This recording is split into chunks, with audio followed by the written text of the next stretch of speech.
I'm sorry, I didn't even hear you open the meeting. Oh, yes. Chair Akins, Here. Vice Chair McHatton, Here. Commissioner Basasha, Here. Commissioner Sims, Here. Commissioner Frazina, is that how you pronounce it? Frasina here. Frazina, and Commissioner Walker absent. So far, yes. Thank you. You didn't hear me because we can't find the gavel. So I just knocked on the wood. Okay, thank you. We will do the Pledge of Allegiance. If you'd please stand and follow me.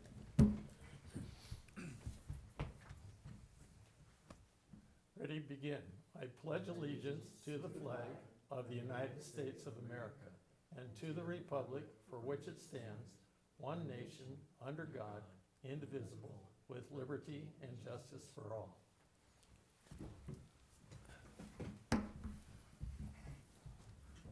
I umpired Little League Baseball for 20 plus years. I always want to yell, play ball.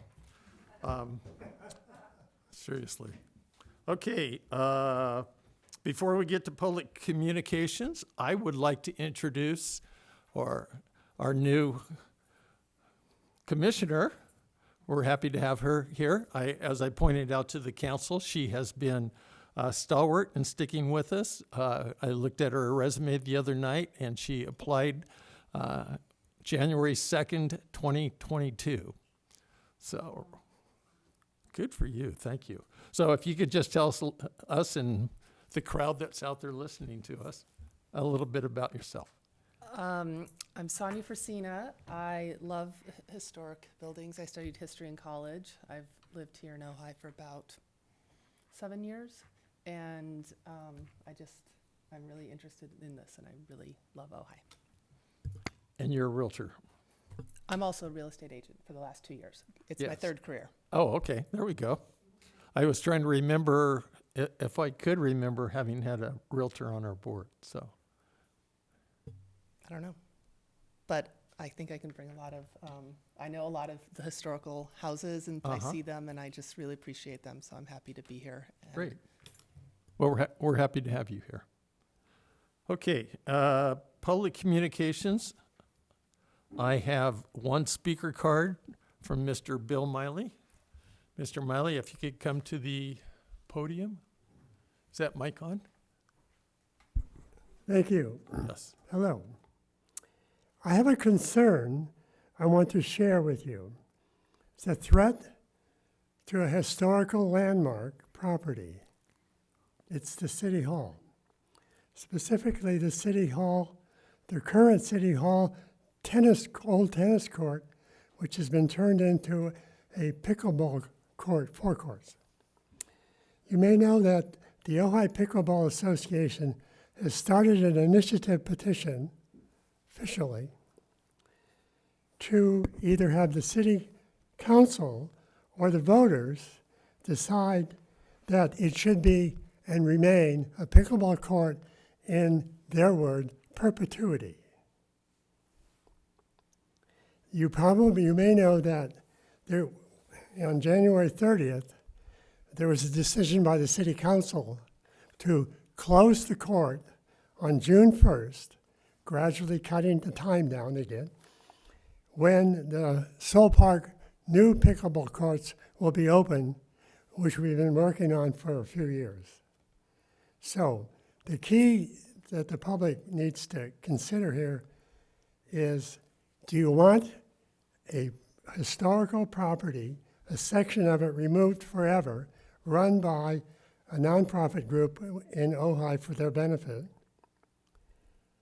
And if you don't sign the petition, which is going around soon or now. We're not sure. Thank you. Okay. Thank you, Mr. Miley. On public comments, as I'm sure you're well aware, we can listen but not respond. So, no responses. But thank you for your comments.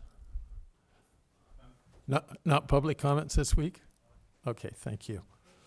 Do we have any other public comments? Sherry, do we have any public comments online? No, we do not. Okay, great, thank you. Okay, we'll move then on to the museum oops.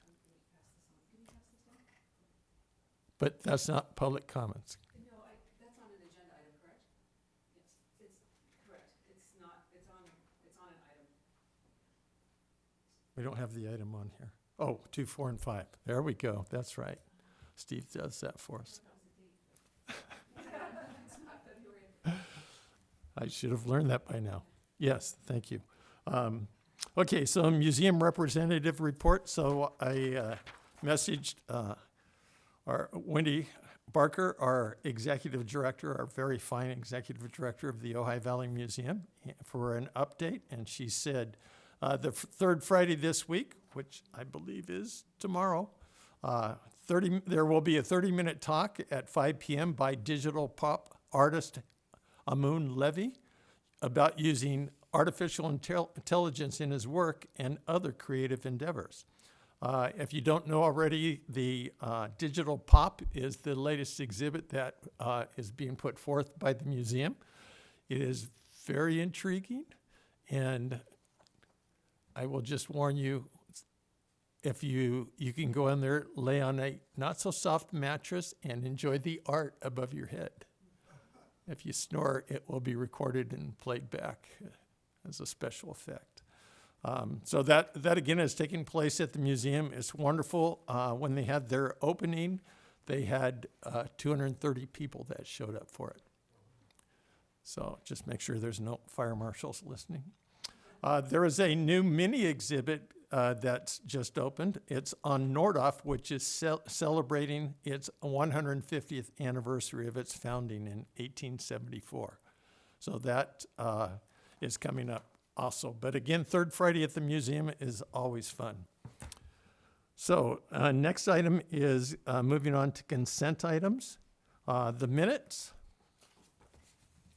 Do we have any questions on the minutes? Also, did you hear from Councilwoman Lang at all? She's our liaison for tonight. I did not. Okay. Okay. She may be listening. So, minutes from last week. Are there any changes? Any corrections? No. I'd like to make a motion to approve the minutes of last month. Yeah, just a second. Yeah, I just had some question, or a couple items I was going to clarify with Commissioner Walker, but nothing that stood out that was incorrect. And you get to withhold your vote since you weren't here. Anything, Rick? Nothing. Loran? Okay, yes. Oh. Vice Chair McCatton, if you'd like to make a motion. I will make a motion to approve the minutes. Okay, do we have a second? I'll second that. Excellent. Sherry, call the roll, please. McCatton, Yes. Frisina,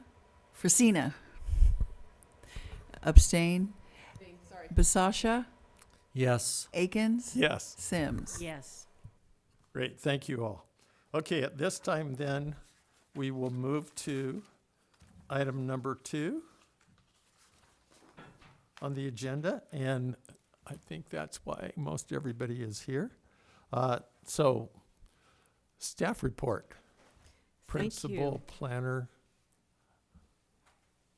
Maura Macaluso. Macaluso. Thank you, Chair Akins They and snuck that Commissioners. promotion in on us.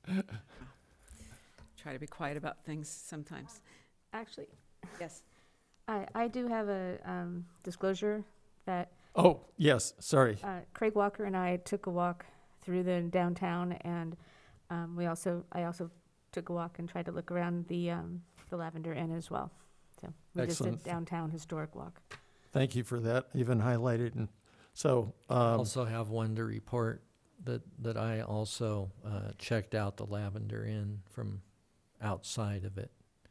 And then also Craig Walker and I met a couple times in the last month on the ad hoc committee, Sites of Merit, and went around and looked at various properties in the town.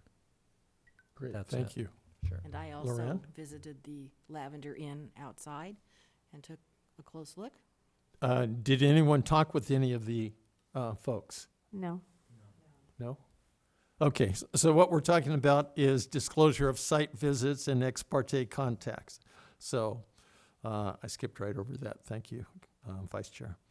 Okay, so staff report. Okay, Please. thank you, Chair and Commissioners. So this is the Historic Preservation's opportunity to provide comments to the Planning Commission regarding the proposed detached expansion of the existing Lavender Inn Hotel, which is Historic Landmark number 14, the Nordhoff School brick schoolhouse. And it was declared a City of Ojai landmark in 2008 by the City Council. The project in its entirety includes a lot merger with the parcel adjacent to the east, that's 214 East Matilaha, remodel and reuse of an existing office building to create 2 hotel units, the construction of 3 one-bedroom modular units behind that would be to the north, installation of a shipping container further to the north, that would be for a storage structure, and also construction of an outdoor bar, swimming pool, and bath equipment structure.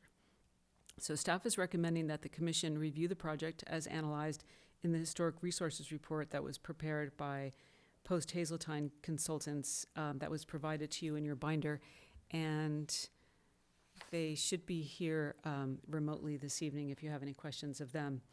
And then to receive public comments if there are any, and then consider providing comments for me to forward to the Planning Commission. To be really technical, just for a moment, pursuant to Section 4-8.05, Historic Preservation Commission Functions and Powers of the City Municipal Code, this commission is charged with reviewing and providing comments as it relates to the Historic Resources Report that was provided to you. Your review evaluates the merits of the project pursuant to findings presented in the report as weighted with the Secretary of Interior's standards and guidelines for the treatment of historic properties. I didn't want to be too technical for purposes of the public, people watching on television, and also we have a new member. And even if we didn't have a new member, it's just to speak normally is, I think, always the best. But of course, you can ask questions when I'm finished, and we do have the applicant here. And like I said, hopefully we have the historian here. So anyway, simply, the Secretary of Interior Standard number 9 relates to new structures differentiating from the historic structures while being compatible with massing, size, scale, and architectural features to protect the historic integrity of the property and its environment. So look like it, but not too much. Generally, projects that comply with these standards are considered to be mitigated to the level of less than significant or having a less than significant impact on the historical resource, and therefore would not cause a significant impact on the environment under the California Environmental Quality Act.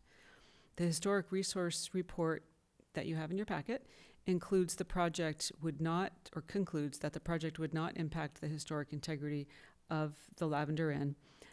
The same conclusion was provided by the executive director of the Ojai Valley Museum, which was requested by staff, which is something that's directed or required through the municipal code.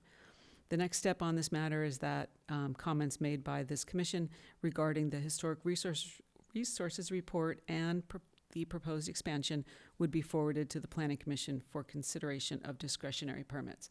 The discretionary permits, it's included in your staff report, but they're merging the 2 lots, 210 and 214.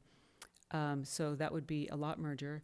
And then we have a design review permit for the exterior changes and the renovation of the existing structure, but then the installation and construction of the new structures.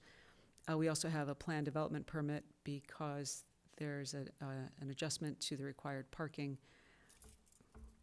and a conditional use permit because we have outdoor activities with the bar and around the pool area that's towards the rear of the site. And those are the discretionary permits that the Planning Commission will be considering. No date has been set yet. One of the things that the applicant's going to talk about tonight is something that's not on this agenda, but it's a change to the color of the building, of the inn. And so this is not something that you can make a decision on tonight because it requires a major work permit, so it'll come back at a later date. We're thinking perhaps the next meeting, and then we'll get to the Planning Commission ASAP. And with that, we have the applicants here and the architect, and I have a PowerPoint that I'm going to try to gracefully display. How's that? Oh, okay, so the Do you next, sorry, I was just pausing you for a second because the next thing is that we're supposed to open it up to the commissioners for any questions they may have of the staff presentation. And that's so. The other thing I wondered, so I brought extra copies of the Secretary of the Interior Standards, number 9. Can I pass these out? So the commissioners have had these given to them in their packets, and I asked everyone to try to keep them so they can have them for their very own. Something I meant to do this evening actually was to bring them for our new commissioner, Frisina. So now you have them, and those are things that have already been provided in your packet. Excellent, yes. So number 9 is called out in multiple places in the packet, and so that's why I highlighted it. So any questions for Mara on her presentation? Nope, shaking heads, nope. Okay, then we will ask the applicant to come forward and to introduce yourselves, if you would please, too. Thank you, Commissioner Atkins and members of the commission, Maura and Sherry. I'm Mark Whitman, architect for the project. I'm here with Kathy and Mark Hartley, the owners of the Lavender Inn. And I brought Kathy up. I said, you should talk about, actually the Hartleys are very knowledgeable about the history of the inn. And so I said, why don't you guys say a few words about that, and then I'll go through the presentation for the project. Okay, great. And Kathy, just a quick question. So you and your husband have been, this isn't your only historic property that you've No. worked with. Good so- evening, commissioners, and Maura and Invisible Sherry back there. My husband and I bought the property in 2003, September 2003, and we have a history of redoing some old places in old buildings in Ventura, along with Mark Whitman. But we also had an 1832 log cabin in Tennessee for 18 years, and we refurbished that. It was done at different stages. So we're really passionate about keeping the integrity of old buildings. And if you came into Lavender Inn, you would have seen that as well, because we have a lot of vintage. It looks very old, yet still kind of modern and new, little touches. We have behind the stove, we still have the brick, the original brick of the exterior of the schoolhouse that will not be tiled. So we really treasure the hidden sliding doors in the house, and just anything that is old, we don't want to change, unless we have to, like windows that are the old wooden windows. But we have this property next door to us, 214, and we've had that for how many years? Like a long time. Probably 15 years, and we've just rented it out and really lost money on it. And so our plan was to divide it into 2 different cottages, bungalow looking type things for people to stay in. And thought, okay, this property in the back is wasted, so let's put some modulars back there. And Mark Whitman has experience with modulars, so we're going to try to keep the same kind of vibe, the old with a little bit of new, in the new place, in the new area. This is our 150th anniversary for the building, and so we want to have some celebrations. I'm doing a kind of revamping the logo a little bit, and we'd really like your input. If you have any ideas on what we can do to celebrate with the city, we'll have a party or 2 at the building. So basically, we're just excited about this project, and we needed to be able to open it up to go to the backyard for our other guests who are in the newer area. So that was a new area that was added onto the cottage, so it was just a passway. So it will be an open passway. And, see, there was one other thing I was going to say.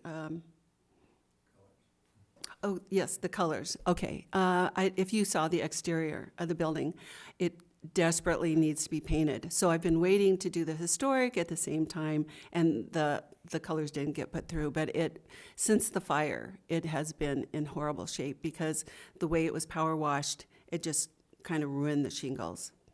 So we're going to be changing the colors to more of a historical, richer gray and white. So hopefully that will be acceptable. And do you have any questions? Oh, I have one short story for history. We did have, Mr. Drown lived in the building, and he was a mayor here. He has the street, of course, and he lived in one room. His wife lived in another room, and there was girls staying in the first room for Home of the Wayward Girls from Ventura. And the woman of the house, Mrs. Drown, would try to rehabilitate them and teach them how to clean and all that. And the granddaughter who lived there when she was little came back and visited us and told us stories. So it was just beautiful to hear more. And we do have historians come and stay with us, and they want to hear as much as they can. So we'll be talking about that when we advertise about for the 150th. So Kathy, a question for you. So the two buildings that you said were essentially to the right, if you're looking at the property, were the eye doctor, those professional offices that were there? It's one building. It's 214, and it's okay. one building. It's one It's building. kind of a center block, really, box. Okay. I didn't want it to get confused with the smaller building you have in the front, right? Right. That's officially 212, but it's part of our property, and that's just a little miniature spa. And let's see, one of the questions that Mara raised in her report was, so there are two different lots that are there?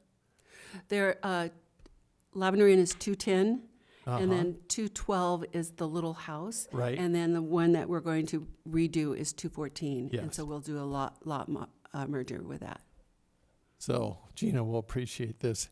Having walked that area with plot maps, I don't, was 212 its own parcel? No. Yeah, it's Okay, part so of it's Lavender part of Inn. that same It's parcel. just- I didn't think that there was just a little No, one for yeah, that, but, yeah. it has the address, so Mhm. to It does differentiate. have the address. Yeah. The other thing, the term I hadn't heard before, just because I haven't educated myself, was a hyphen. I had never seen the word hyphen used. And neither. maybe everybody else knows what that is, but I'm like, No.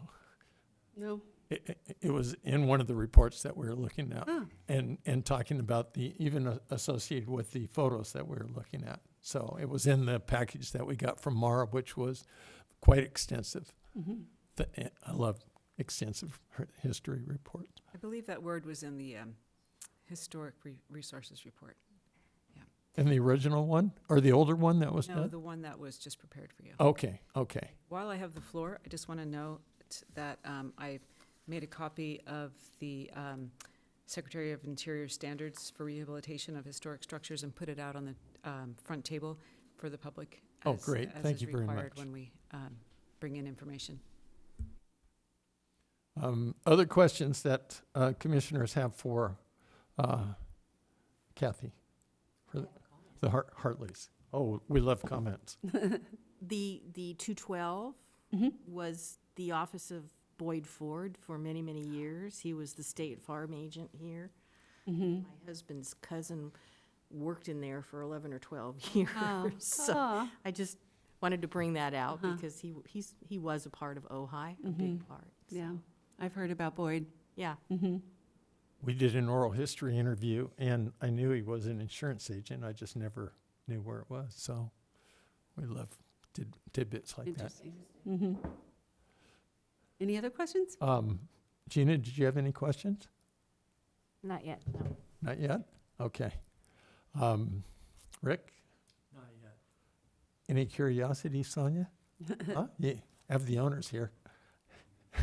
I'm super interested, but I don't have any questions right now. Okay. You're welcome to come over and see the inside anytime, so. Sonia is our newest commissioner. We're happy to have her with us. And so giving her opportunity to ask questions. Great. Well, thank you very much. Thank you. Okay. So, yes, I was gonna present, and, please. I have some Do we, things to show you. Mark, just Yeah. a quick question. Do we have Hazeltine on the Zoom? Sherry, is Hazeltine on the Hazeltine? Zoom? Yes. Excellent. So Okay. we do have the historian, if you have any questions. Do they have their hand raised?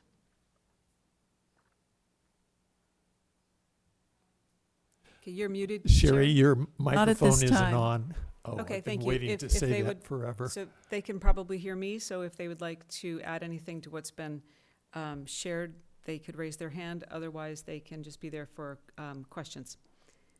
Thank you. Okay, so, Mark, I just wanted to make sure we're talking to everybody that's here for this project so that they can represent the Hartleys. Right, yeah. So, Mark, we're back to you. Okay, very good. So the project, as described, it's mostly to remodel the existing office building, the two units, two hotel units, and then add 3 more in the vacant lot behind it. There's also a swimming pool element that we're including in the project. The project, hotels, usually need swimming pools to be successful, and that's another reason for the project. The existing Lavender Inn is only 8 rooms, and so to operate an 8-room hotel is, with a manager and all that, it's not real efficient. And so adding these rooms will, one manager can still handle these extra rooms in this project. And so the swimming pool, and there's a little bar area they're calling it a bar, but I think it's just going to be like casual drinking for the guests. It's not like open to the public, I don't think. And so, but the idea was to take a container and put it in the back there and make it part storage and part little cabana for the pool area. Right. And so Kathy mentioned that we want to do modular units for the new units and the 3 new units in the back there, and that would be the reason for that is to reduce the noise impact to the existing guests of the Lavender Inn. It'll speed up the construction process by several months or six or more months. And so we've been talking to there's an outfit in Santa Paula who builds modular units, and they would come in with a crane and drop in the individual units, and then there's a lot of framing and other things that will go on out to the modulars, but it's just they do all the work inside and a lot of the outside in the factory, and so it'll speed that up quite a bit. And so, as Maura mentioned, the materials, we don't want to be exactly like the Lavender Inn, which are wood shingles. We have board and bat materials and some stonework as well, and so it's similar, but not the same. Like Maura said, that's the Department of the Interior standards. And then the color. Here's thank you, Maura. We can walk through the presentation here. I skipped ahead Oh. since you started talking about the exterior, but I can go back to, so we were We're here. on this plan. So on the 3D image is in the bottom right corner, there's an existing parking lot, and we're going to rearrange that to have the entry come off the main entry of the Lavender Inn and enter into a rearranged parking area in the front of the building. And then the existing parking will remain, where it is now. And then, as you can see, the swimming pool and the new units on the top right part, and the Lavender Inn to the left.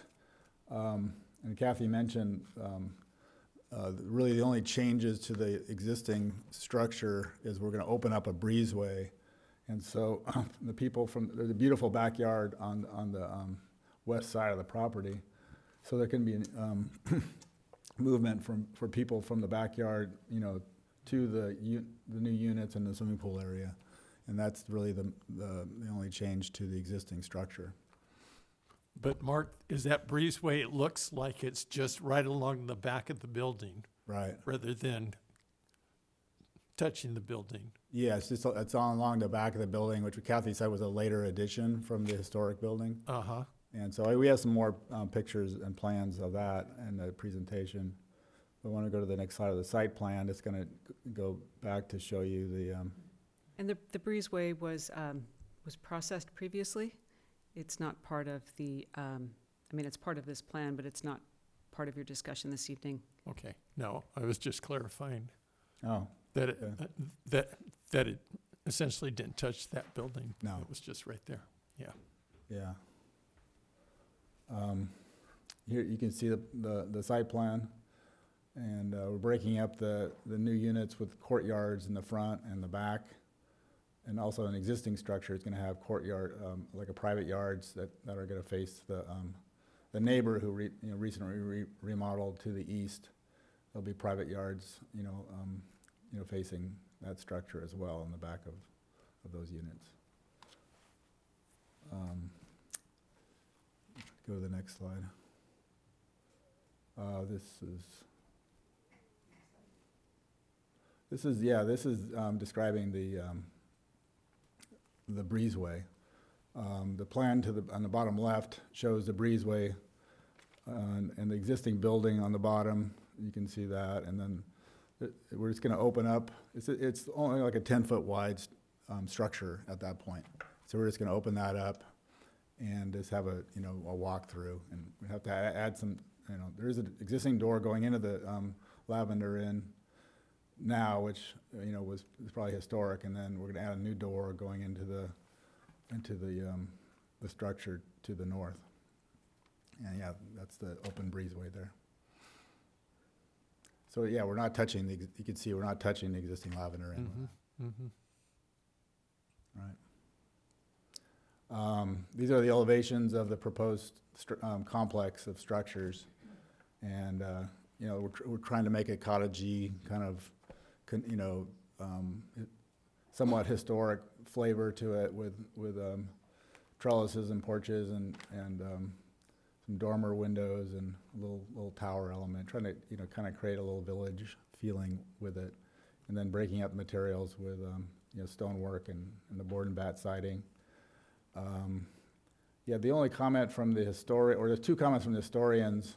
One was the fencing. We had horizontal fencing. The neighbor that just remodeled, he has horizontal fencing, so we thought we'd kind of take off of that, and they said no, we want to see vertical fencing, so we changed it to vertical, and then there was some little cute little arched windows we thought would dress up in those two stone gable ends, and so we changed those to square windows, and so those are the only changes from the historical report that were made. And so, yeah, here's our some Photoshop images of the colors that we're proposing to repaint the structure of the Lavender Inn to a light gray.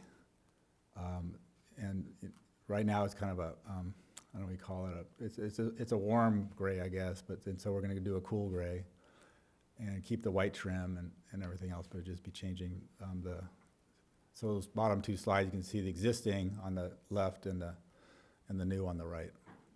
And I know decision's not being made today, but we thought if you had some comments about that, or you wanted to see some changes, we could bring that back with the presentation next time. And then Micah Sessions is here. He's an associate of mine in my office, and he put together this really cool 3D walkthrough, and I thought you would enjoy this presentation. So I think you have to push play, right? Yeah, you should be able to push play. Let's go walk. I don't know that I'm prepared for that. Want to go over here? That's why I brought him. That's why he's here. Yeah.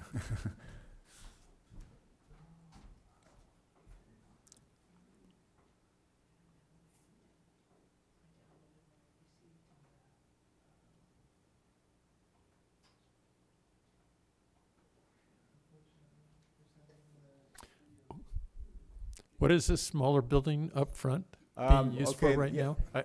I just thought I'd ask a question while we're on. Yeah, pause. that's the 212 building, the Boyd Ford's old office. Uh-huh. And something we're doing is we're moving the trash to the back of that building. And so that wall, you see the Lavender Inn sign is a new wall.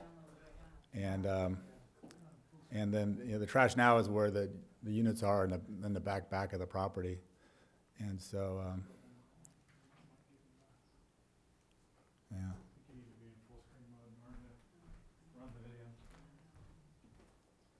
Well, that's too bad. There we go. Oh, we got it? Hit Oh, nice. that play button over there. Great. Sweet.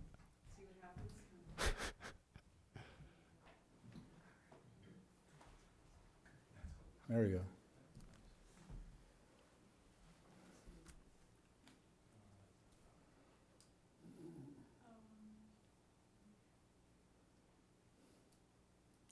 That's the office building remodel you see right there with a porch in front of it, and then added dormer windows. We also had a little peak, extra height, because right now it's a real shallow pitch, and so we added just a little bump up on the top of that structure. There's the wall to the end of the swimming pool.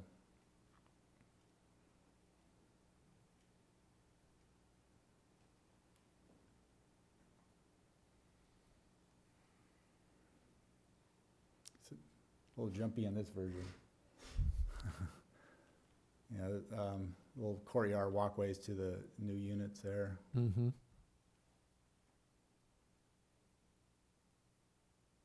And then we got a little night shot there.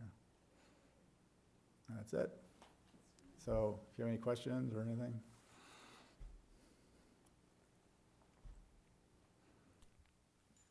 Do you have any questions, Lorraine? No? Rick? Gina? We reached your questions yet? Not yet.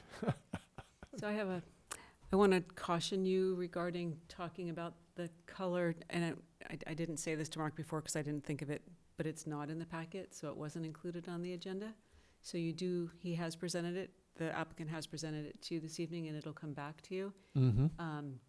But I caution you against talking about it because of the fact that it's not on the agenda. Okay. Yeah, sorry.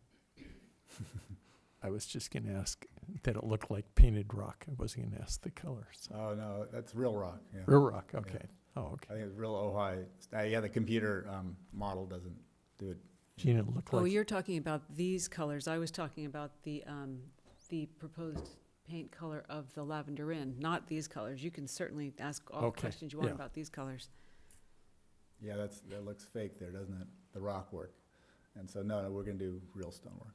Okay. Gina, you're looking like you had a question? No? No, today is my daughter's birthday, and so I'm in between events, and all I have is my packet.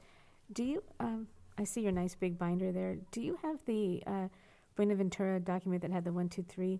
Can I see it? That's all it's a side question, so. Oh, okay.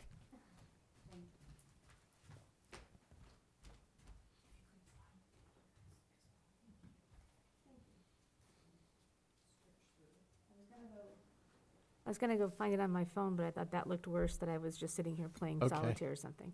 So I'm sorry, can I ask what the document is that's being presented right now? It's just the ABC one, this one, the one that from, this is the document that you said for us to hold on to. Can't hear you. It's from the St. Buenaventura that was made in. Can't hear Gina and what she's saying.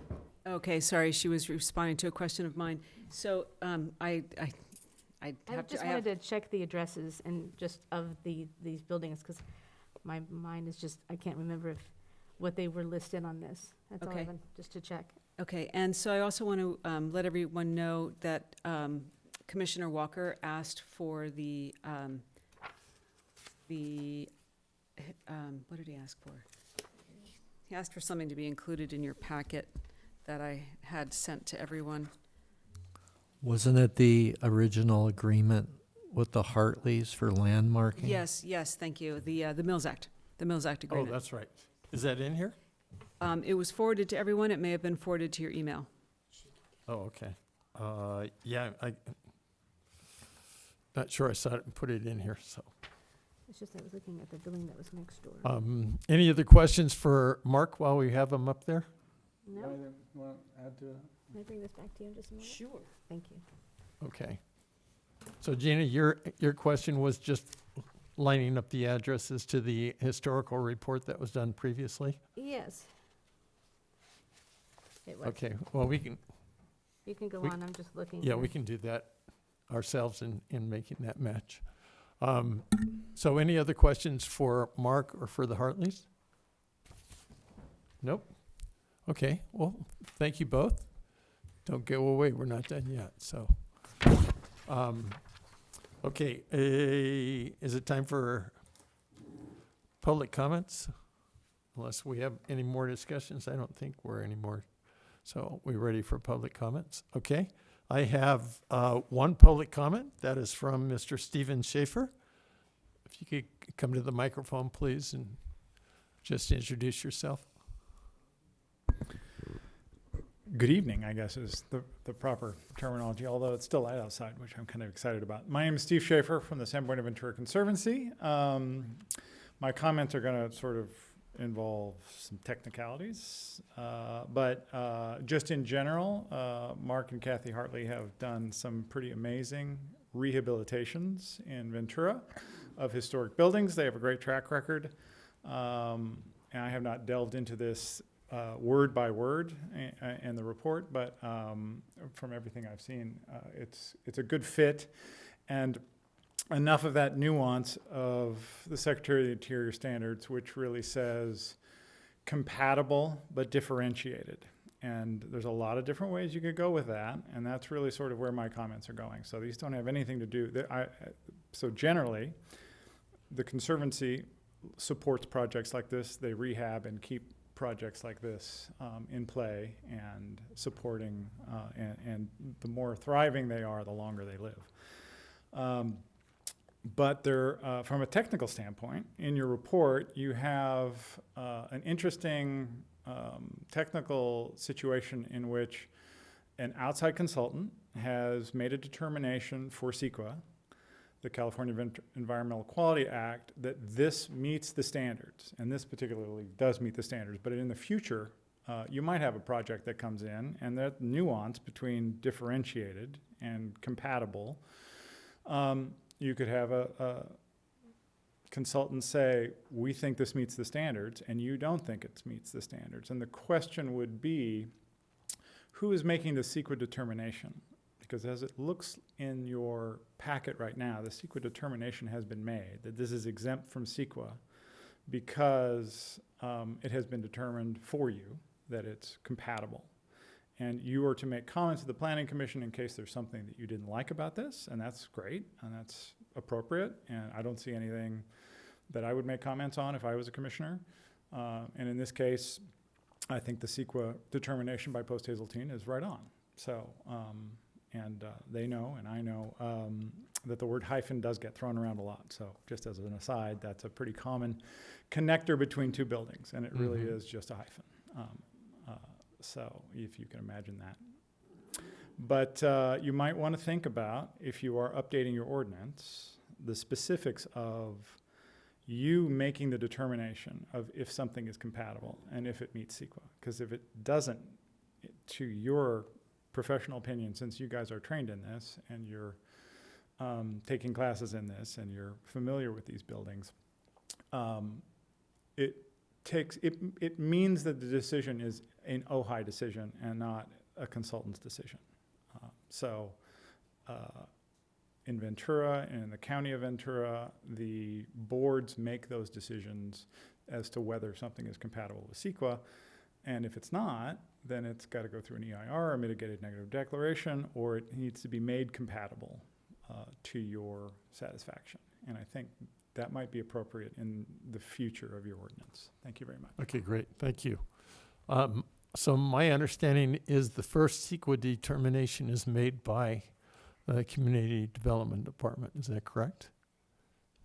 Yes, that's correct, and it goes along with the resolution to the discretionary permit decision makers, which is the planning commission. Oh, okay, okay.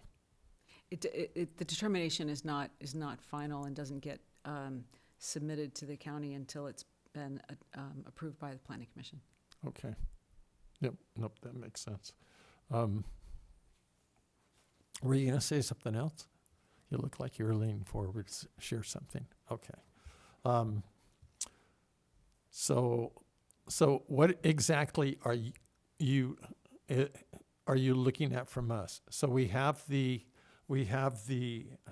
lot of fabulous information. We have the current building, and we have a lot of information that talks about the historic nature and why it was made a landmark. I printed out the one that's on the website. See, And so, you know, we get a background for what's historic about this landmark, both internally and externally. So now we have, and it doesn't appear to me as though there are items that are taken away from the building, you know, just my observation. So, and we have now new buildings that were put in place. And so the questions to me would be, is this building taking away from the landmark, this new construction taking away from the landmark? That seems like something that we would, if we had a concern about that we would raise that. So far, so good? absolutely. Yep. Oh, good. I'm Practice in front of a mirror for 3 hours. No.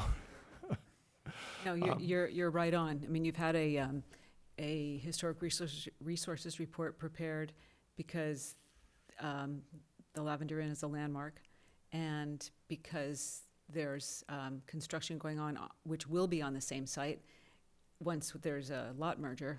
If it wasn't on the same site, well, we won't even get into that. Fact is it is on the same site, and it's an expansion, even though it's detached. And so this falls under criteria number 9, as you know. And so you're evaluating, you know, you're reviewing this historic resources document. Do you agree with it? You know, do you think that this is, you have nothing but positive things to say and you support the determination that's been made? Or perhaps you don't, but those comments are going to go to will go to the planning commission, since they're the ones that are going to be making the determination on the discretionary permits. There's not a discretionary permit for you. You know, this isn't there isn't a work permit. So you're going to make comments, and do you support the comments or the conclusions that were made by Post Hazeltine and also the executive director at the Ojai Valley Museum? Mm-hmm. That's your job. Okay. Do you support those conclusions? So let me just explain why Wendy Barker, the executive director for the Ojai Valley Museum, is being brought up in here. So as Mara said in her staff report, the code actually calls out that these projects will be reviewed by a representative of the museum. That they will be reviewing the historic resources report that's prepared by an outside consultant. Yes. Yeah. Thank you. That has, bless his heart, oftentimes been Terry Hill, longtime member of our HPC, who has passed. Other times it has been Craig Walker who has reviewed that. Now he's a commissioner, hard for him to do that. And so Mara reached out to the museum and worked with Wendy Barker. I was the lead in getting Wendy Barker to come to the museum about 8.5 years ago from Escondido. I had no idea that she had reviewed historic research reports with the city of Escondido in her prior location. So she very much enjoyed it and enjoyed working with you. So, you know, just to put it out there on why is the city going to the museum, again, required by code, and we have someone there that has done this before. So,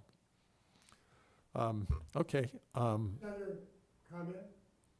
I'm sorry, Mr. Miley. Another public comment? please come to the mic, please, if it's on this item. You can open up public comments again? Yes, we'll open up public comments. I'm intrigued. Thank you, Bill Biley.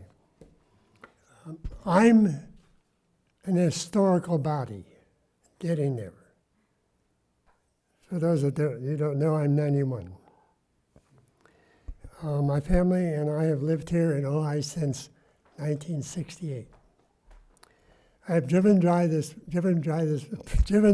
property probably thousands of times, and many times I don't even know they're there because I'm concerned about the cars on both sides parked and the ones that are driving this way coming out of the parking lot.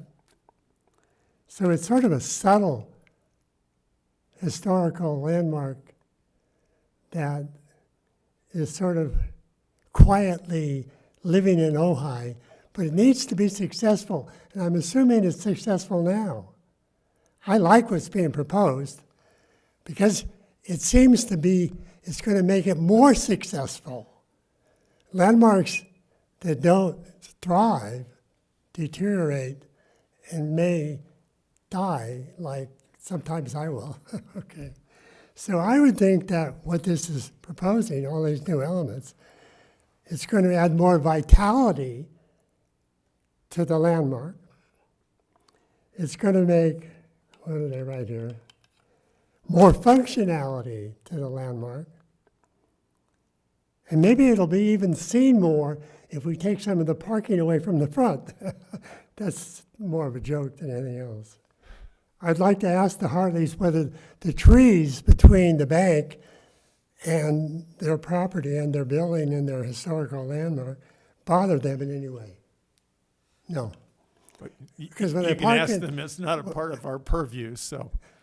Well, it's part of what I want to say, because when I park at the bank, I see these straggly trees that go about 60 feet, which Yeah. I like, but I wonder whether or not, I'd suggest that you, yeah, well, they Stuck with said no, so that's great. with them. Anyway, I think it's a great project. As I said, I see myself as historical. I like it, and I think you should say lots of good things, which you are. Thank you. Great, great. Thank you, Bill. Can I have 10 seconds more? Of course. Since you have this list, I've heard 9 thrown around a lot. Don't forget number 10, which is new additions and adjacent related new construction shall be undertaken in such a manner that, if removed in the future, the essential form and integrity of the historic property and its environment would be unimpaired. And that's an important one on an addition, that, things don't become so integrated into the old building. And I don't think there's a problem with this, but it's definitely a two-parter. Yeah, no, Can I ask excellent you a point. question? So you know the document that I was referring to, looking at, the one that was done from San Buenaventura, the s- drive-by the list? survey, yeah. The survey. Reconnaissance survey. correct. And if the property is a 1, it has, according to this body of people who are well-respected in their field, considers it to have historic value as its resource. So the Lavender Inn is 210, this property is 214, and then 216 was just recently done as remodeled. All 3 of these properties are number 1. So it's obvious to us, because 210 is a landmark. But 214 is a mid-century structure that, according to this document from San Buenaventura, considers it to be a historic resource. The one next to it that never came to the HPC is also a number 1 that's considered a historic resource. So if we're using all the same language, shouldn't we be discussing 214 as a resource, as a mid-century resource, or are we just only looking at the landmark? I want to make sure that we're not overlooking the fact that 214 is a 1 on this. So 214 was never adopted by the city council as on any type of, like a structure of merit, or it's not been designated a landmark. So Right, that's it's why, not required to come before the exactly, HPC. but that is why I've been fighting so hard, not so much for the structures of merit list, but just to have a document that we all are using the same language, so nothing, doesn't have to, like, you can look at it and say, oh, it's a 2, doesn't have to come to anybody else. You know, it's not gonna be that many structures on that, well, I call it a 1, 2, 3 list, because that's how it is. 1 is considered a resource, 2 it's not, and 3, from their drive-by, they couldn't see, and there's still questions of whether it is or isn't a resource. But I'm just, we're just gonna kind of roll right past the fact that it's a 1 on this document. I just wanna make sure everybody understands that, because that's what we're doing. We're ignoring, whether adopted by the city or not, it doesn't change the fact. I mean, if this wasn't ever adopted by the city, we can all look at it and say it's a historic. Even if it's not adopted, it does, what is that phrase that you used before? It was a phrase that I just wanted to write down so bad. It was, if there's doubt, if there's.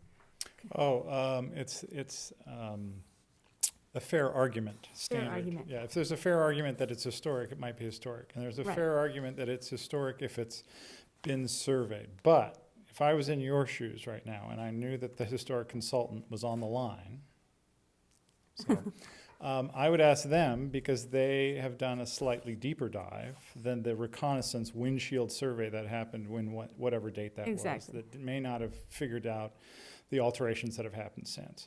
So that's a great question for them outside of my, because it's not, I didn't do a deep dive into the post-Hazeltine report, but they should know it, and they might be able to give you some comfort there. I am in support of this project. I think it's really important that that's how we live on through these buildings, is to keep them vital and keep them moving into the future in ways that, like this project is. It's just because we just did this walk with Craig, looking at all of these buildings, seeing what's a 1, and seeing why it's a 1, just visually seeing it, and then knowing that 216 was also a 1, never came through us. And so I just want to just kind of ask somebody that 214, can we ask the? I don't know either of the buildings, so I'm gonna. Yeah, so can we ask, can we ask about 214 just to make sure before we just overlook it? I'm sorry, I'm not familiar with that building. No, I mean ask. Yeah. Do we still have post or Hazeltine on the line? Sherry? Yep. Hold on. Yes. Okay. Okay, and their hand is raised. Oh, there we go. Okay. Then could the representative, there we go, post Hazeltine comment on Vice Chair or McCatton's question, please?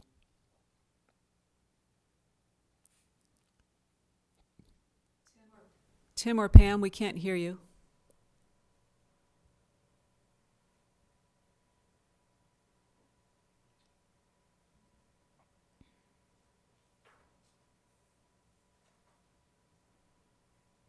I don't know. I've allowed them to talk.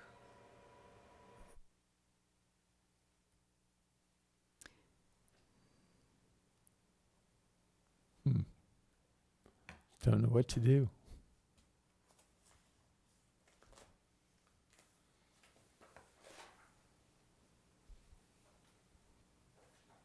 So Sherry, are they there, or they're just, maybe they thought we had moved on? They're still fiddling. They had a hand raised. I think they're What do you trying suggest, to go Maura? back in, come back in. There they are. There they go. There's somebody. Excellent, thank you. We Your still can't hear you, microphone's though. Off. We still can't hear you, Tim.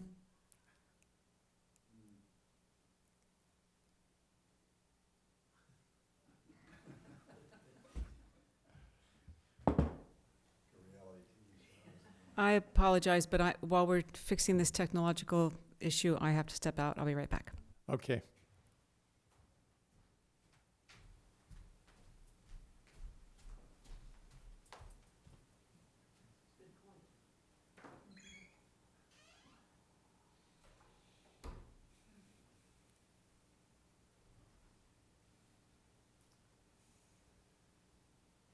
Tim, can you hear us? We cannot hear you.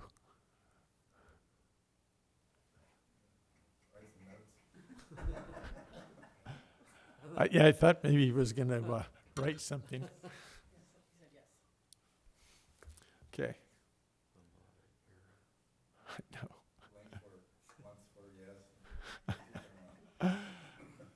He's writing some more. Just call in on speaker to one of our phones and.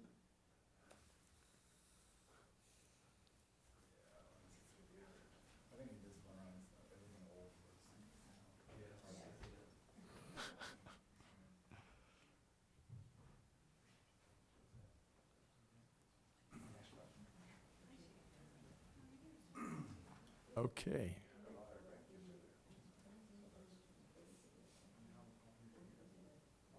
Let's see, we got 49%. Tim, do you want to call in on my phone? My number's 805-798-0957.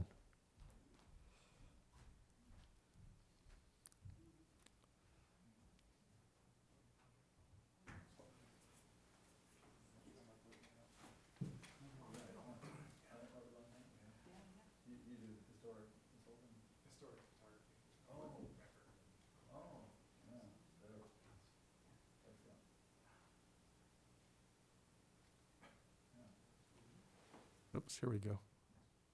Now if I hit the right button. Are you there, Tim? Oh.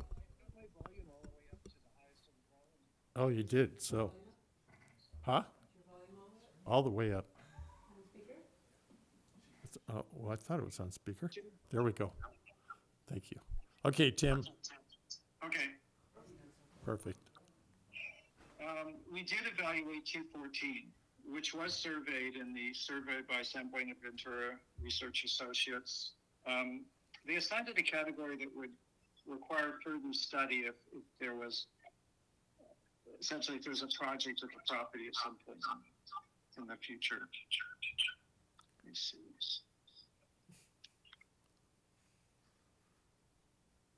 And can you hear me now? Yes.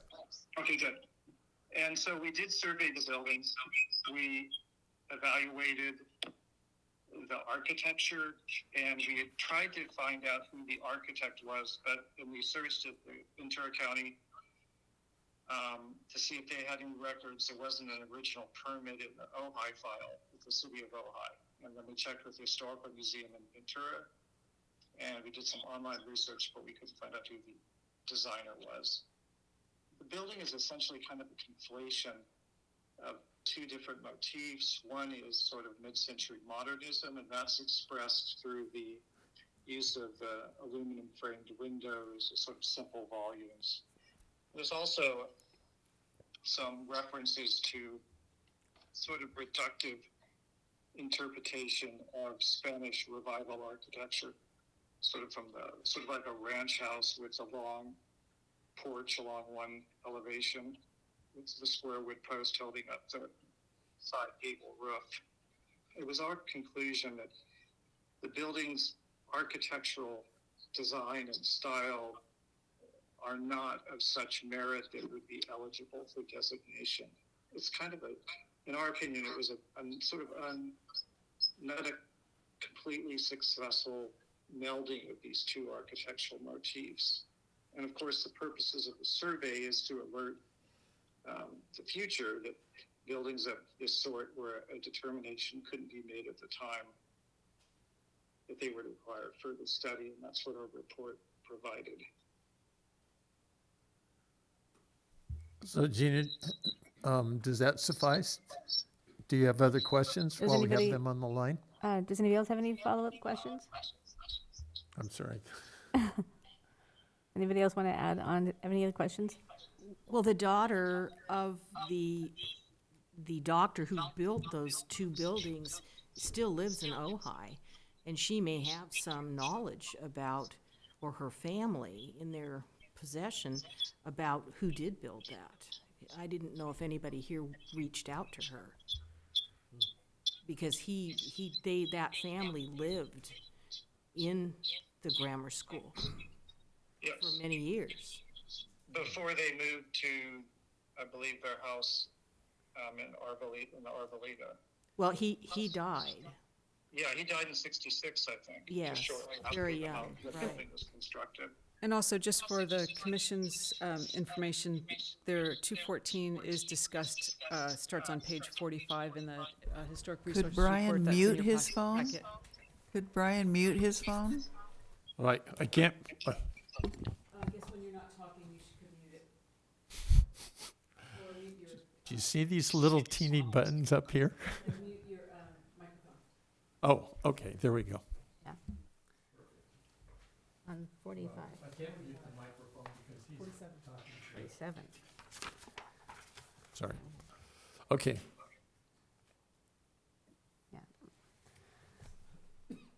Yeah, I had 47, yeah. I just wanted to make sure that it was not being overlooked, just because it was a 1 on this document. I just wanted to make sure that it was just being discussed and just before we moved on, so. no, great, I appreciate you doing that. I've been by there lots and lots of times, and I just haven't paid attention to that part. You know, I went where the offices were, used to be my eye doctor, so that's why I focused on that. So I'm intrigued. I'll probably go by tomorrow, but thank you, Vice Chair. Thank you. And thank you, Tim. Appreciate that very much. Okay, any other questions while we have them on? So, okay, well, thank you. I'm just curious, those two buildings, that must have been part of the same parcel at one time? It had to have been. Oops. No, so does anybody know when they were split? Tim's gonna talk to that. Yes, Tim? Yeah, so then, when the township of Ojai was platted off as their separate parcels, there's several of them were encompassed within the school property, we believe. But 214 is on a separate legal parcel from 210, 212. And they have been separate parcels for a very long time. So historically, they weren't on the same parcel. When the commercial building was built at 214, that was already a separate parcel. Lorraine, are you talking about 214, 216? Because they look like they complement each other. I'm talking about 214 and 216. Yeah, because the way they face each other, the way they kind of look like they complement each other. They were built, I think, at this pretty much the same time, and they're the same According to style. the document, like a year apart, but maybe they were both, they built one, and as they were building the other. One was built in 57 and one was built in 56. Yeah. Yeah, but we didn't evaluate 216 because it's on a parcel that's not part of this proposed project. Right, I just think that Lorraine was curious, because they do look like they complement. I was just curious. And it's difficult to tell on 216 now to some extent because it has been, altered. So it's a little different than it was. Fabulous. Deep dive. Nice. Thank you. Thank you both. See? Yeah, it's great. That's what we got you here for. Huh? Did a great job. Okay, any other questions? Are we ready to close public comments? Okay, we're going to close public comments. Thank you again, Tim. Very helpful. I'm going to hang up on you. You might not want to go away. Huh? And Should I hang up on him? That's fine. Okay. Okay. He So hung up on if me. I have a question for the owners, is that public comment, or is that part of just our discussion? You have a question for the... That's part of your discussion. Okay, thank you. I don't have it yet. I just wanted to know if they currently have a Mills Act. I know Craig's not here, but I know he asked something about if they had a Mills Act on the Lavender Inn. Did we ever get a copy of that? The Mills Act was, the Lavender Inn did have a Mills Act prepared, and I forwarded it to everyone prior to the meeting, Okay, earlier in the week. all right. Somehow I did not see that, but, Okay. okay, thank you. Yeah, I'm sorry I missed So- it too. It's okay, it's, Okay. Thank you all. We'll go back to us. So, Mar, are you looking for us then to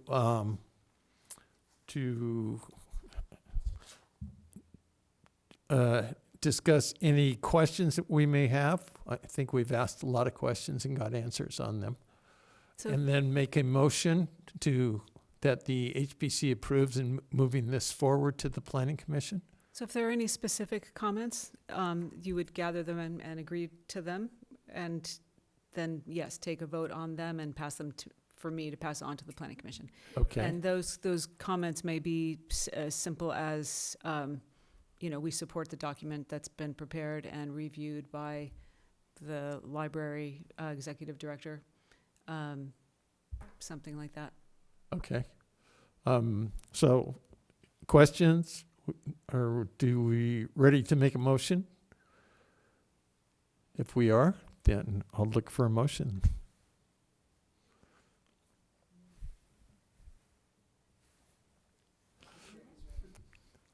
Rick looks like he's ready. Rick? I'm trying to formulate what I'd say. I don't have all the information, so.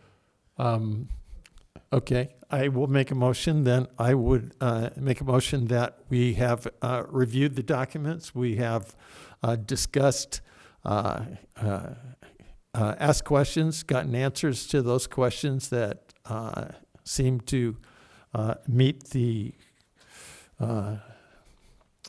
respond to what we needed to know and get answers on different things. It's been intriguing. And so I don't see any reason not to pass this along to the Planning Commission. And so my motion is to then pass this along to the Planning Commission. I do not have anything to individually to bring up to them on, watch out for this or look at this. It seems to me as though everything is in place as we would expect it, and questions that we had on buildings that were close by or part of the property was answered on that. And so that's my motion. So anybody willing to second that motion? Well, I'll second it, since I was unable to formulate the, what you just said. Okay, so any discussion then? Do we have any further discussion? so the Yes. Lavender Inn is part of the statement of theme, which is why I just happened to be walking by that and all these other buildings. In that statement of theme, something that us as this body doesn't exactly agree with is that it's all supposed to look mission revival but this this doesn't have to look that way. I don't want it to, but why doesn't it have to look that way if it's part of the statement of theme? Gina, could you clarify just a bit what statement of theme means, what you're referring There's to? an overlay in the downtown area that says buildings are supposed to have a Spanish look. Mm-hmm. Obviously, we don't want this to, and I'm glad it doesn't, but why doesn't it? Well, because it's associated with an existing structure and it's an expansion of that structure and use. And so it's appropriate for it to emulate or simulate. It's appropriate for it to not deviate too much from that existing structure to which it's an expansion of. Okay. If it were a new building, on the other hand, that wasn't associated with something else, then certainly we would be looking at that overlay. Okay, thank you. I just was wondering because the statement of theme is something I've been deep diving into myself. So, thank you. That was my only question. Okay, we ready to take a vote? Sherry, could you roll call please on this item number 2? McHatton, Yes. Christina, Yes. Basacha, Yes. Akins, Yes. Sims. Yes. Yes. Great. Thank you. Motion is passed. Thank you all for your time and your the education. I mean, part of it is questions and us learning. The questions that Hazeltine was able to answer for us, that was very informative, and I appreciate the great job that they did in having answers for us on something that wasn't necessarily a focus of the package. So Yes, thank you. Sorry I had because so many questions. it was outside the area. So again, thank you, and Hartley's, thank you for all the great work that you do in preserving historic buildings, both here in the city of Ojai as well as in Ventura. So, and thank you for being here tonight. Thank you, Mark. No, thank you guys. We'll send you a note on 150th anniversary. Oh, excellent, excellent. And thank you for the walkthrough on those coming up. Okay, we will move on now to item number 3, the budget request for fiscal year 2024 and 2025. Staff report. So, yes, this is item number 3. And in preparing the city's annual budget, the commission has an opportunity to make a request that promotes the mission of the commission.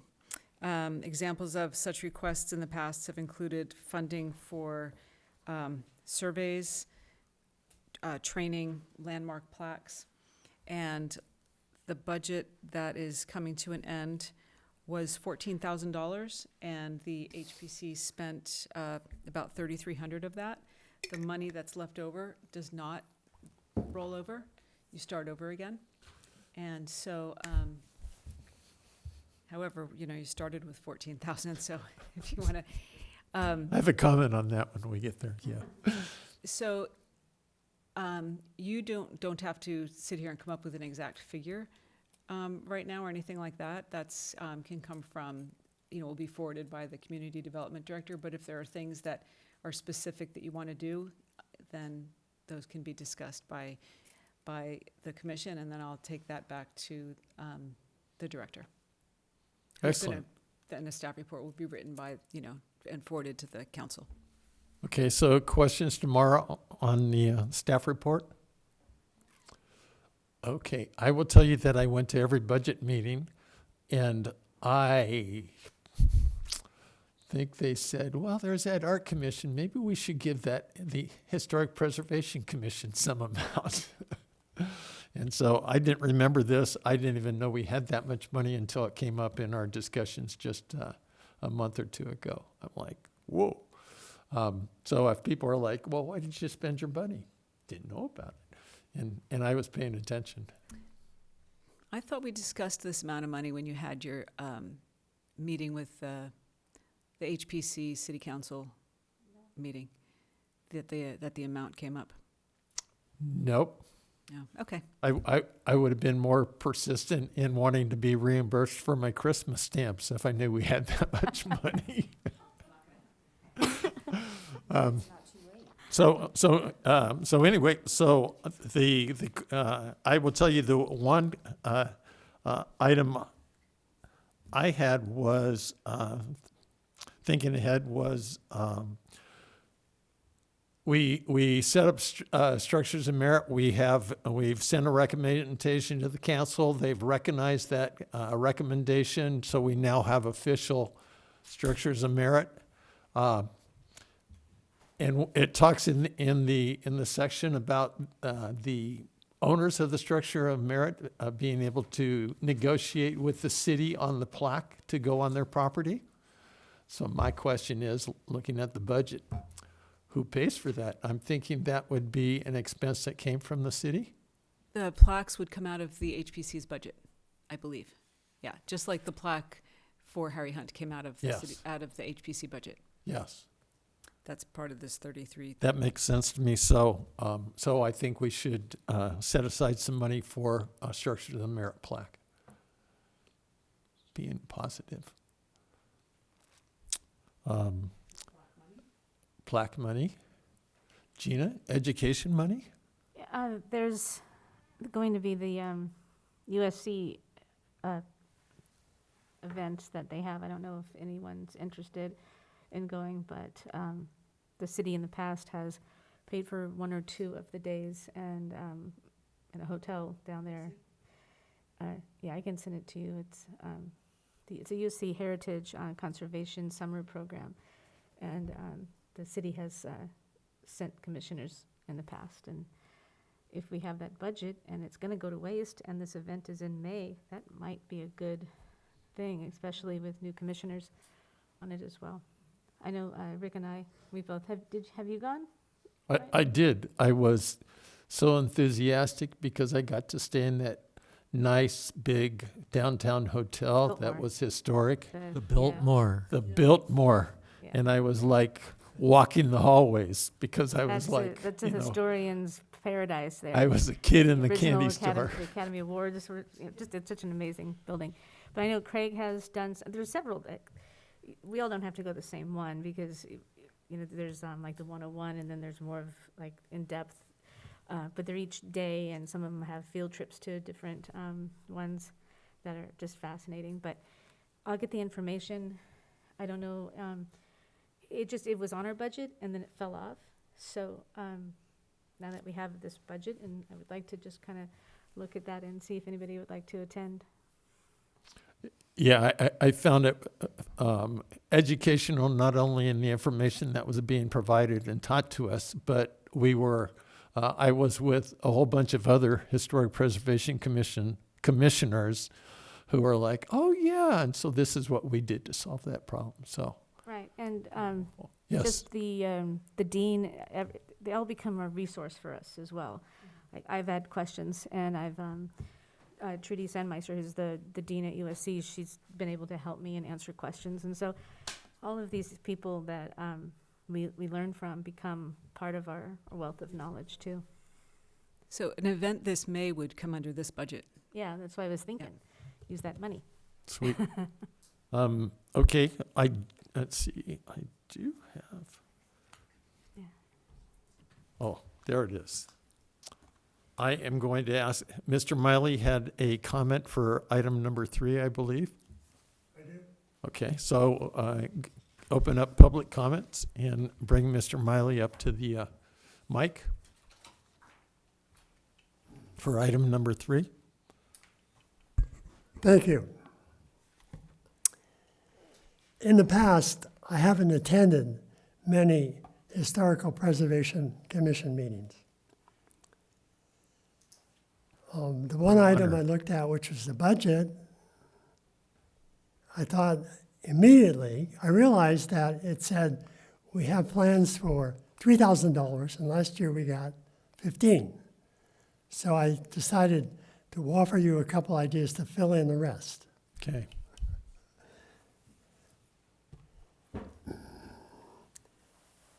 Item one, this is an idea that just sort of popped into my mind.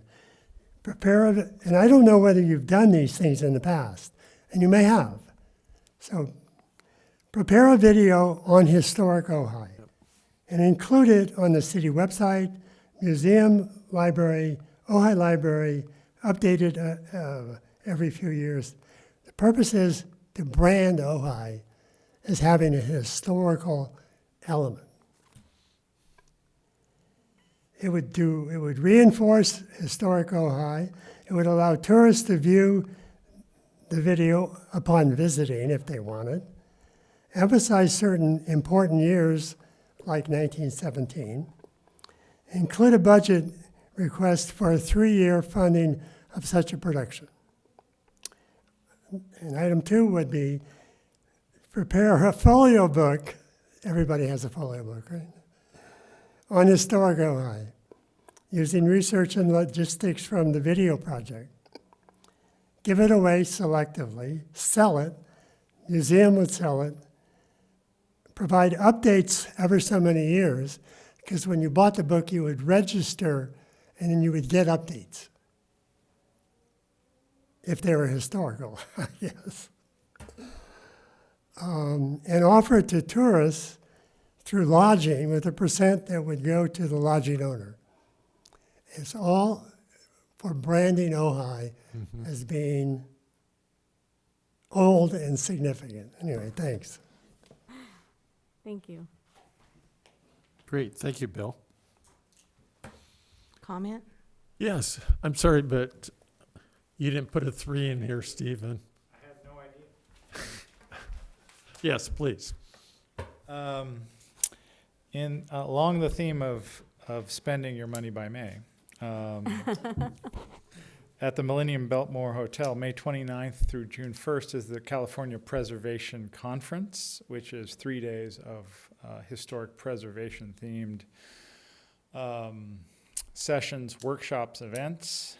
You would not have to charge for travel down there because you drive down there. But in the past, my wife was on the Historic Preservation Committee for the city of Ventura, and she was in their educational budget. They paid for hotel and the registration for the event. And when I was on the county board, I went every year and got registration and hotel. So it's definitely a great way to go about doing that. You're looking at, with the subsidized rates that the CPF does at the hotels, maybe, a per year, $1,000 per person, and that might be something to key into for next year's budget and say, all right, if we're gonna have 7 members, we're having $7,000 to send everybody to the CPF. Maybe not everybody goes. It tends to rotate from Northern California to Southern California each year. This year it's in LA, May 29th through June 1st. Thank you. I do think we're on that one because of we just became members as a commission, and so I know we get like one registration, and then we get a discount on others. I will double check. We have up to 4 people can attend an event at a time. No. I mean, this event, this seminar Oh. in person. It's something different. I will look into it, and Okay. I will give you the information. You want to send more too. Yeah, that would be nice. Yes. Okay. Other thoughts, Loren? Well, along with Mr. Miley's comments, I would really like to see the public schools and the private schools have a little more education about our historic buildings here. I think it's important that the young people understand where they're living and what they're surrounded with, because I don't think many of them do. And I think it's very important to treasure where you grow up. And I don't know if it could be brought in with something that Bill has suggested, putting together a video or what. But I think that would be an interesting thing. And in fact, maybe one of the schools would be willing to participate in the production of something like this. Yes. That's just a thought.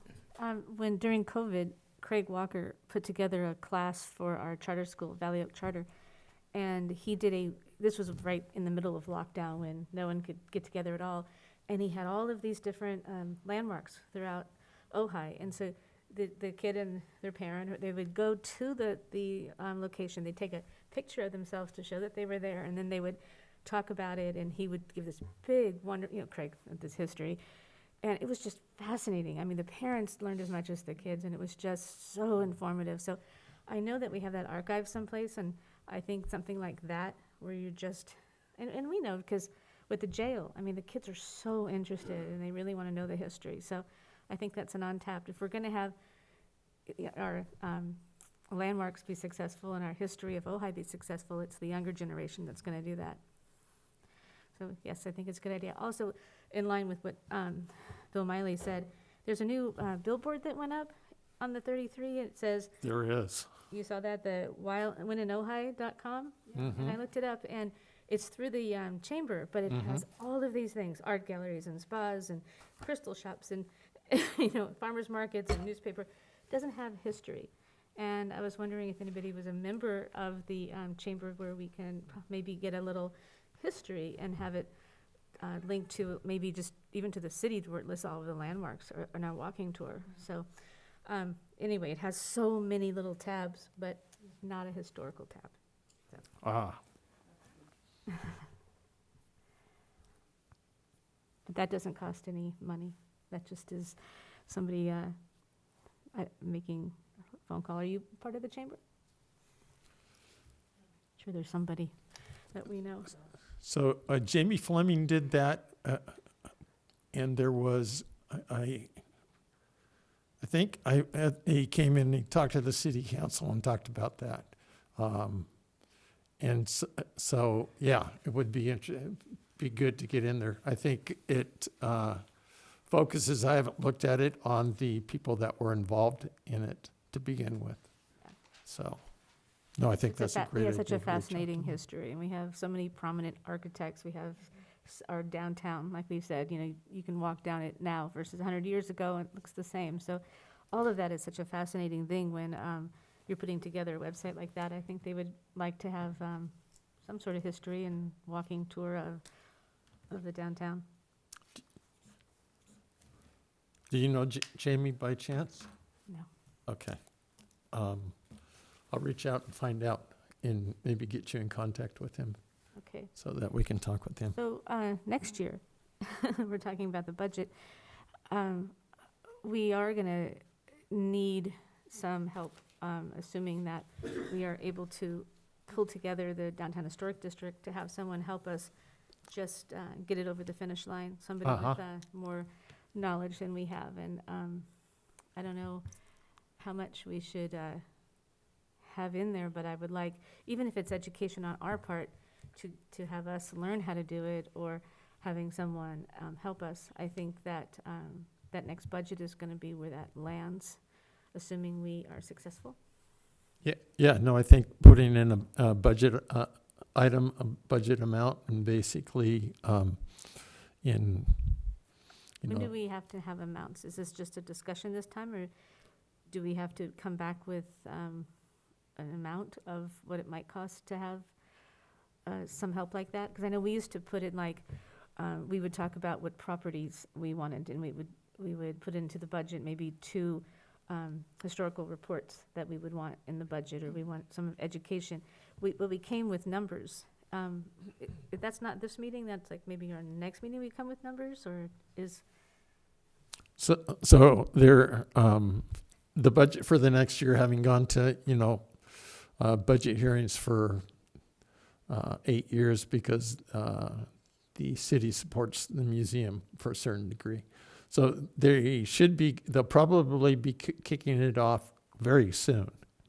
I know they've had budget discussions recently, just a few weeks ago, updating where they are in the current fiscal year. So they should be doing that very soon. They are we're in March, April, May, June. They'll start doing actual hearings and discussions, I think in May, April. Because the commissions are a lower level of importance when they're doing the budget. I would think that if we get a recommendation into them by the April meeting, does that sound good, Mara? I don't know what the schedule is for when the request is going to go to council. I really don't. If we could try to, I don't know if this is possible, because I don't know numbers all that well either as far as how much things cost. I know that a historic resources report can be upwards of $10,000. It can also be $1,500. Yeah. And so we just got a membership for $500 for you to do something. And, we know that the events that is happening that Steve Schaefer mentioned, is like $1,000 per person. And so, the budget that's been made for the past several years has been made without your input, because I've been here and haven't brought this to you before this evening. So my understanding is that, though, that you don't generally come up with specific numbers here, but you do talk about the things that you want to do, or it doesn't have to be specific, like I want to go to this very specific conference, but you want to go to conferences. You want to be able to have plaques prepared for the structures of merit, once they're adopted by the council. You want to have help with this, setting off the structures of merit before it goes to council. So I think that you would come up with things like that, and then I'm going to take them forward to the director. Okay. as opposed to coming up with specific numbers, because that's just not, I don't know that that's even a reasonable expectation of you. I don't think we're necessarily looking at specific properties this coming year to do a report on. I think that our focus is the Downtown Historic District and wrapping it up and preparing that. So that is what I like to make sure that we have that just somewhere in our heads, that is where we'd like to put that in education and plaques. Those are the 3 items that we'd like to have somewhere in someone's head. So my sense is, again, having gone to the different budget meetings, and again, we have new people that are up at the top. They may have their own different time frames. So in looking at the priority on the commissions as a part of the budget, overall budget, I would think that if we do it, come up with and present something, pass it, give it to Mara and have her pass it along at the April meeting, that we will be okay. So I've written down the plaques and professional help with the structures of merit, No, professional help with the Downtown Historic District. Oh, I'm sorry. Yep, with the Civic And then- Center and then Historic education. District. Okay, so, thank you. Yeah, just in closing that out. Or completing it. And now, and definitely money for the plaques, I think we should put in there. There's going to be some kind of plaque. If we do that, and when we when we complete the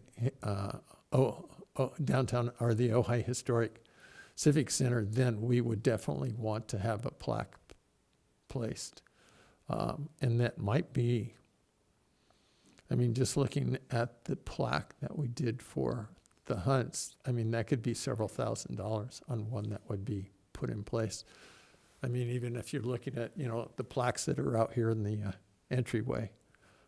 So that would be, a commemoration plant for the naming of doing the Ojai Civic would be, I'm guessing, probably $3,000 to $4,000. So, so that's an item. The structures of merit, so if you have completing the Civic Center, Downtown Historic District, structures of merit, you have a plaque for the Civic Center, and you have the education. I think those are 4 big ticket items. And I think if we have 4 big ticket items that basically help us kind of give an amount that they can come up with, because to some degree, you have some basis for being able to make an estimate on that. Yeah.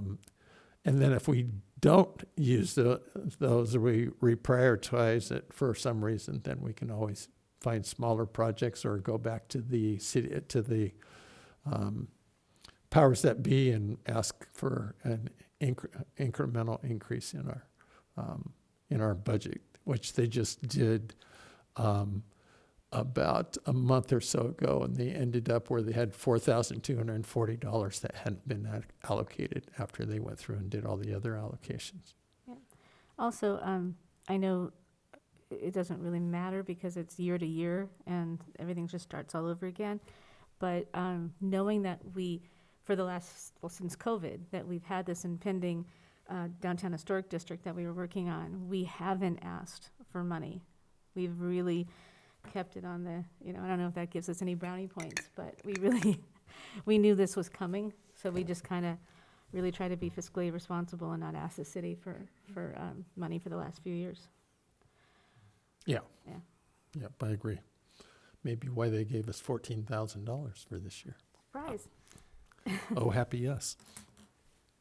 Okay. Mara, did you get some notes too? I do have notes. I have the plaques and the education and the professional help with the downtown, Mm-hmm. yeah. Yeah. Civic Center. Yeah. Yeah, I think those are some. And it doesn't. Big things. So you don't, this was a discussion item, so you don't need to take any kind of a roll or, I mean, a vote or anything. We can, Okay. whenever you're ready to move on.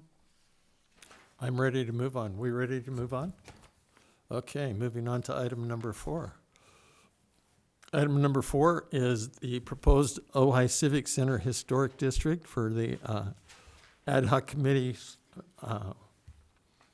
progress report. And Gina, do you have anything you want to share with us or update us with?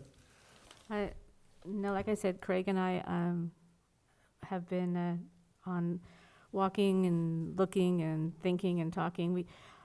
I just started trying to think of things in a different way, listening to everyone's comments, taking everything that we're hearing from the public to heart, and really wanting to do something that is not only preservation-minded, but also City of Ojai-minded and property owner-minded. And I think we're coming up with something that's really good, and I'm excited, but we're not ready to present yet.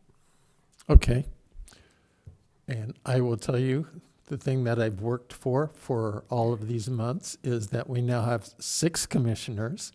And so we will be reconstituting the original ad hoc committee that we could do because Craig wasn't a commissioner at that time. And so then I'll be working with you on this project. It's so nice to be able to have you back again to talk to, and yeah. You guys just needed me because I had a Zoom account.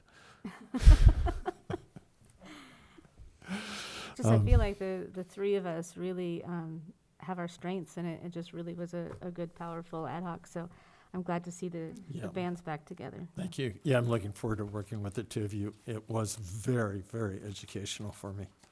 Okay, moving over to, let's see, did I get that right? Structures of merit, item number 5. Okay. Staff, do you have anything Mara, do you have anything to share with us? Well, at the last meeting, 2 ad hoc committees were formed. It was Commissioner Basasha and Commissioner Walker were committee number 1, and committee number 2 was Commissioner McHatton and Commissioner Sims. And I know you kept saying that there was a 3rd, but we weren't really an ad hoc committee. So I'm not going to mention it. But there could be a 3rd Well, now in just a minute. Now so- there can be. In yeah. just a few minutes, so, Now, yeah. yes. But at the time, there wasn't, because I wasn't part of one. So committee number 1 provided a report that has been included in your packet. And committee number 2 also provided a report and a questionnaire for discussion. So you have 3 attachments, attachment A, B, and C. And also a letter was sent to property owners as is required when we have this item on the agenda. And there was a gentleman here who I see is no longer here. Oh, John, with the dog? Yeah. Oh, yeah. I No. assured him that there was not, that a decision wasn't going to be made on structures of merit this evening, and that when a decision is going to be made, that letter that they get in the mail will be bold, so they know. And I've let him know that he can always call me, and he doesn't have to come to the meetings. And I promised him that they'll know when a decision's going to be made. So. Yeah, He's he appreciated the concerned. time you spent with him, and he understood it, and so he decided he didn't need to talk to us, and that he was going to take his dog and go home. Okay. And we clarified, were you with me? Someone was with me. We were clarifying just where his home is and how inaccessible it is. Right. Yes. I So. went out and tried to track it down one time. Yes. So after that very brief staff report, the attachments here, I'm not going to go over. However, the committees 1 and 2 may, of course, and they are, as I said, attachments A, B, and C. Okay. So first of all, I want to thank Craig and Rick for the report they did and the report they put together and all of the information that it has with it. Do we need to open public comments? I got a public comment down here. When should I do that? Since you don't have any questions of staff, or if you don't, then you can open up public comments and then close that and then have your discussion. Okay, And it is a discussion item. You're not going to be taking any kind of a vote this evening. okay, so we'll open up public comments, and Steve Schaefer, is he here? Welcome. Real quick, just to support both the downtown civic center survey and Sorry, I missed you. yeah, that's fine, and to support this as well. And the sooner you can get it to city council, just to reiterate some things I've heard in past meetings, that the city council has been advised by council that if they want to protect things in this city, they need to do it ahead of time, because the state mandates that are coming down in the different SBs and ABs are taking away the power of cities to protect their buildings. And if you want to, the one loophole, or one of the few loopholes, is historic buildings. And putting a flag on the historic buildings, figuratively, and letting developers and speculators know that these are buildings that are valuable and you should not be buying them to demolish them or to alter them beyond recognition, is a very good thing to do. It is actually a streamlining position, because you really don't want to have somebody come in, buy something, and 4 years down the road show up with hundreds of thousands of dollars for the plans, which has happened in Ventura before, and then suddenly say, well, nobody told me it was historic. So you have the ability with both of these districts to put the flags on the things that are really available, or really valuable and significant, and looks like the city council wants you to do those things. So the Conservancy obviously supports that and wishes you luck. And some of the rumors that I've heard, if my building is put on this survey, it's going to cost me more money in property taxes, is not true. These things do not get reassessed. And so there are some rumors out there that don't track. There are some benefits that are coming with these different designations, like the ability to use the historic building code, and the potential, at least in the Civic Center, to leverage that California district and make it to apply for historic preservation tax credits. So those are pretty valuable. And really the only thing that is being restricted is your ability to go to the counter and get a demolition permit to destroy your historic building, which I think most people can agree is not something that we want to have happen, or you want to have happen in Ojai. Thank you. Great, thank you. Mr. Miley. Nope, still don't see a card. Yes, sir. Bill Miley. Hello, I don't want to sit here and not do something, so I'm sorry, I had a logistical question which I wanted to ask on the last issue. And I saw where there was a proposed letter that went out to property owners, and it was proposing a discussion tonight on the historic designation for the Civic Center. But I don't see any. Did it happen? Did that letter get sent out? Or was that just a draft? It's right here. It was part of the last agenda item. And So we generally send out a letter to people within the proposed downtown historic district. I know I'm just called it the wrong thing, sorry. As well as proposed structures of merit, to let them know that these items are on the agenda this evening. And it's just kind of a heads up, we're talking about it tonight. All right. No decisions are being made, but it's on the agenda, so it's just. Okay, that's what that letter was. Yeah. Okay, thank you. And I had requested about a year ago that the Downtown Historic District be on every agenda. So by doing that, there's a lot of letters going out. But sometimes it's just a very short update like I did tonight. So it's just the nature of the beast. Yeah, I just didn't notice any property owners showing up. And interesting, this is just one interesting little item. A couple years ago, I realized that there, out of the businesses that are in the arcade, there was one owner owned 6 of them. I just thought that was interesting. Yes, they do. But they only get one vote. Yes, sir. Been hanging out in the doorway, yes. Apologies, my name's Scott Willing. Hi, Scott. Hi, Commissioner Basacha.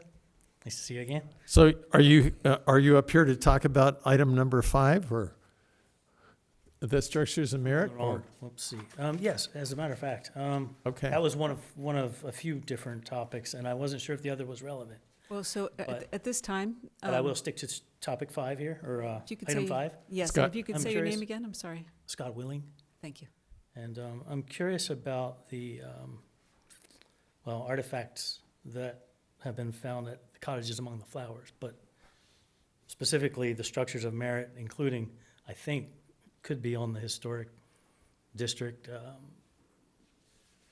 map, the Cottages Among the Flowers. I know that's already been passed through, city council rolled over with the lawyer's threats from Becker, but I think that it stands to be reviewed again. And the reason I came was actually to see if I could speak about our artifacts found that are Shumash, that I don't know if you even have any interest in the anthropology beyond Libby's kind of What? chapter of So Ojai this- history, but Yeah, this isn't on the agenda to talk about this evening, so yeah, the. that second half of the sentence right, could be and- strike. You're right. And, but also, so if you want to talk about the ad hoc committees, what's on the agenda this evening, you can. The time for public Okay, comment of okay. items that aren't on the agenda is already over. Okay. Yeah, I was at a different meeting with Sabrina Vanuskas.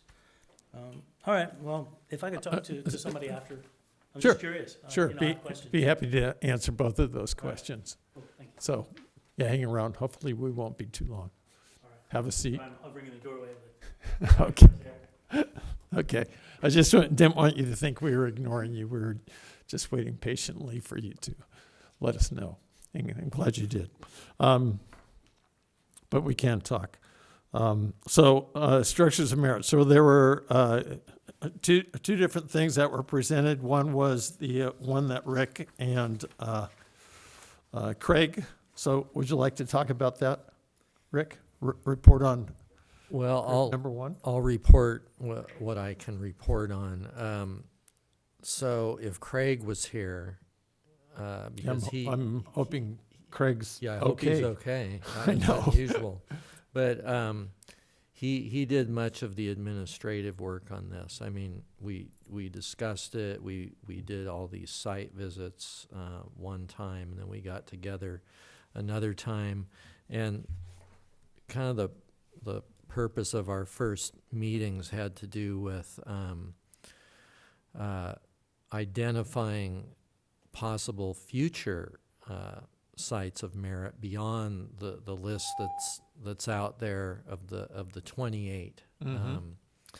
And so I have done a lot of legwork on that, and will continue to do so. And there's a number of historic buildings out there that we feel should also be recognized. But we felt that we definitely didn't want to even go there, as they say, until the 28 get dealt with, because that's been on the docket for so long, and we don't want to confuse things by moving into another realm. But yet, on the other hand, we're kind of working on that.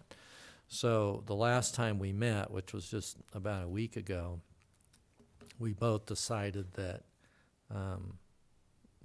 that's what we should push for, is that the ones that have been on the list should now go to the city council. So I don't know where that sits exactly with the commission and the council and where that moves. Again, if Craig was here, he would know exactly what to say and how to describe it.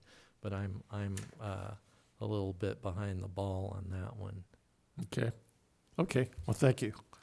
I do appreciate your work and do appreciate the looking forward. So, as I said, I read through what Craig wrote, and some of that echoes what Stephen Schaefer was saying.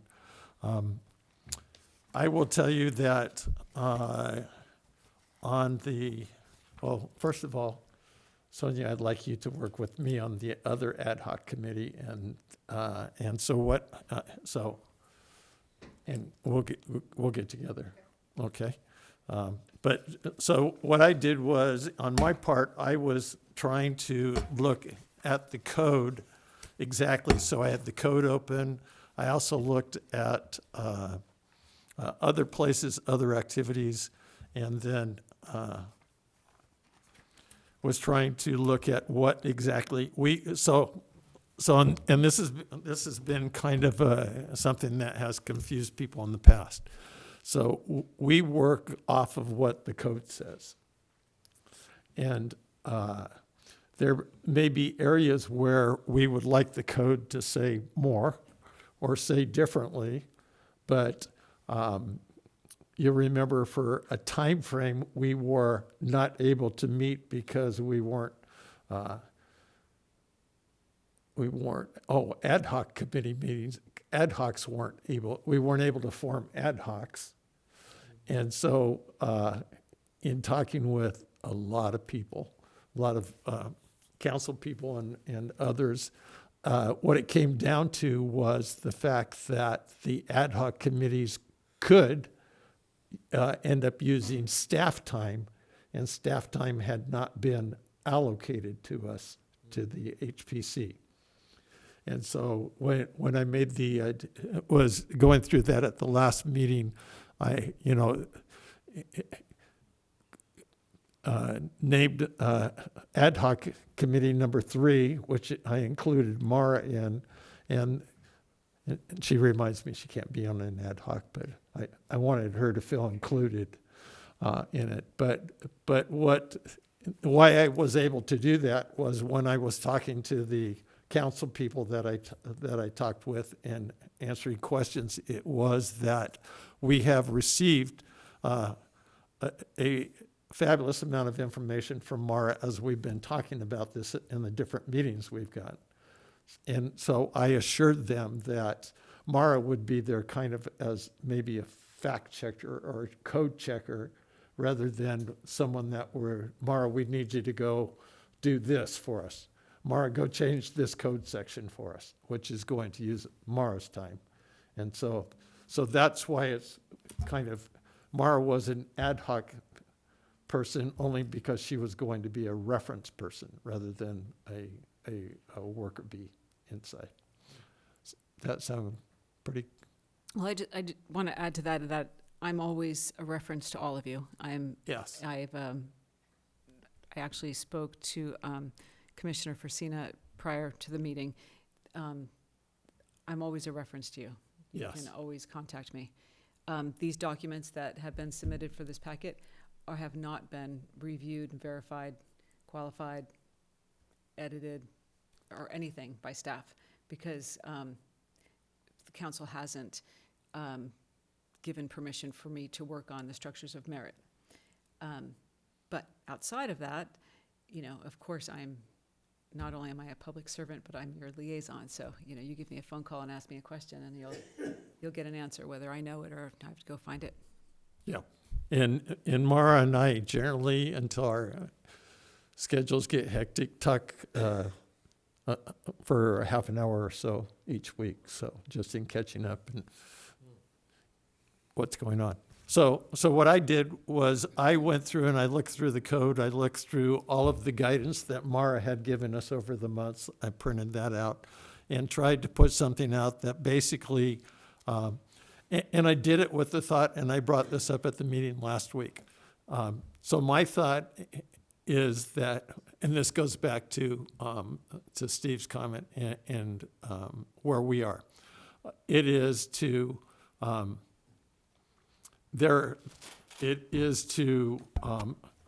solicit cooperation from the people who own these. There's 28, and then you see that there's actually 35 because there were 7 more that Craig that are in the.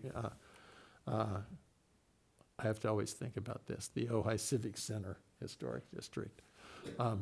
So my thought in putting this together was to put it together to where we could send, and it's a draft, where it was a document that we could send out to parcel owners and say, this is what the code says. We're going on the code. There are lots of benefits that Steve talked about that come from elevating the items. These are, the thought is these are, and what are the benefits that will come to you if you choose to be? Basically asking them the questions on that final page that says, are you interested in having your property recommended to council as a structure of merit and working with us to recommend a specific portion of your property as suggested by you?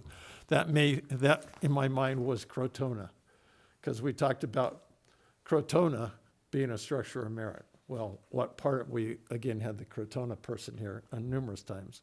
What part of Crotona are we talking about? I saw in the listing on the package from group number 1, he had specified 3 different buildings under one architect. So the first one was to ask the parcel owners if they're interested in working with us to recommend a specific. Basically, are you interested in becoming a structure of merit? 2 was, I asked them, are you interested in more information or answers to outstanding questions you might have? If possible, please write them below. And my thought was that Gina and Loran would be the people that would reach out to those folks and be the answer people, the people that can sit there and with them. Because I did this for 9 months when we were doing the Ojai Civic Center. Lots of fun going out to people I never met before. But it was great getting to know them and finding out what their questions were and dispelling all of the wrong information. And then the final question was just not interested at this time at all, because one of the things I wanted to do was to make them aware that even if they didn't want to participate at this round, that at some later point in their time frame when we're talking about structures of merit, that they would have the opportunity to say, oh, I think I want to do this. Now, the benefits that I talked about in here were simple because in the code, we're not at the level where we can reach for the state, where they're not, structures of merit are not Mills Act type things at that level. The only benefit they actually get, and Mara and I talked about it, one is the plaque that's mentioned in the code, and second is to be on the list of the city and be listed on the city's website so that people have that recommendation, that they, hey, look at that, I'm a historic structure of merit. Now, again, the one thing we talked about is as you get up, the less, the more, I'm a landmark.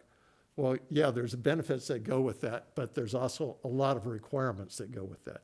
If you're a structure of merit, and we talked about that earlier, there's only a plaque, there's only, listing, which to me, if I owned a historic structure of merit and bought it because it's a historic house, I'd want some place I could point to and go, hey, city says it's important.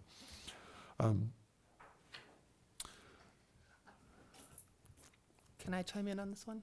Yes. I think it's a really good idea, especially from the business I'm in, because I think there is a lot of misinformation, fear, as far as people wanting their houses to be recognized. Do they think, I'm never going to be able to change a light bulb, I'm not going to be able to do this, I'm not going to be able to resell it because someone else won't be able to remodel it, things like that. So I think putting out some sort of document just explaining the different levels and the different benefits and restrictions within whatever kind of levels would be super, super beneficial for the community.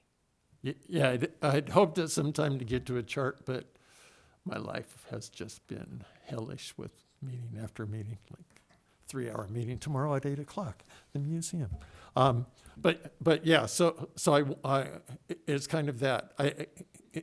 And here's what we've talked about, and Stephen's mentioned it, I know it's a concern to others, is the fact that we have, I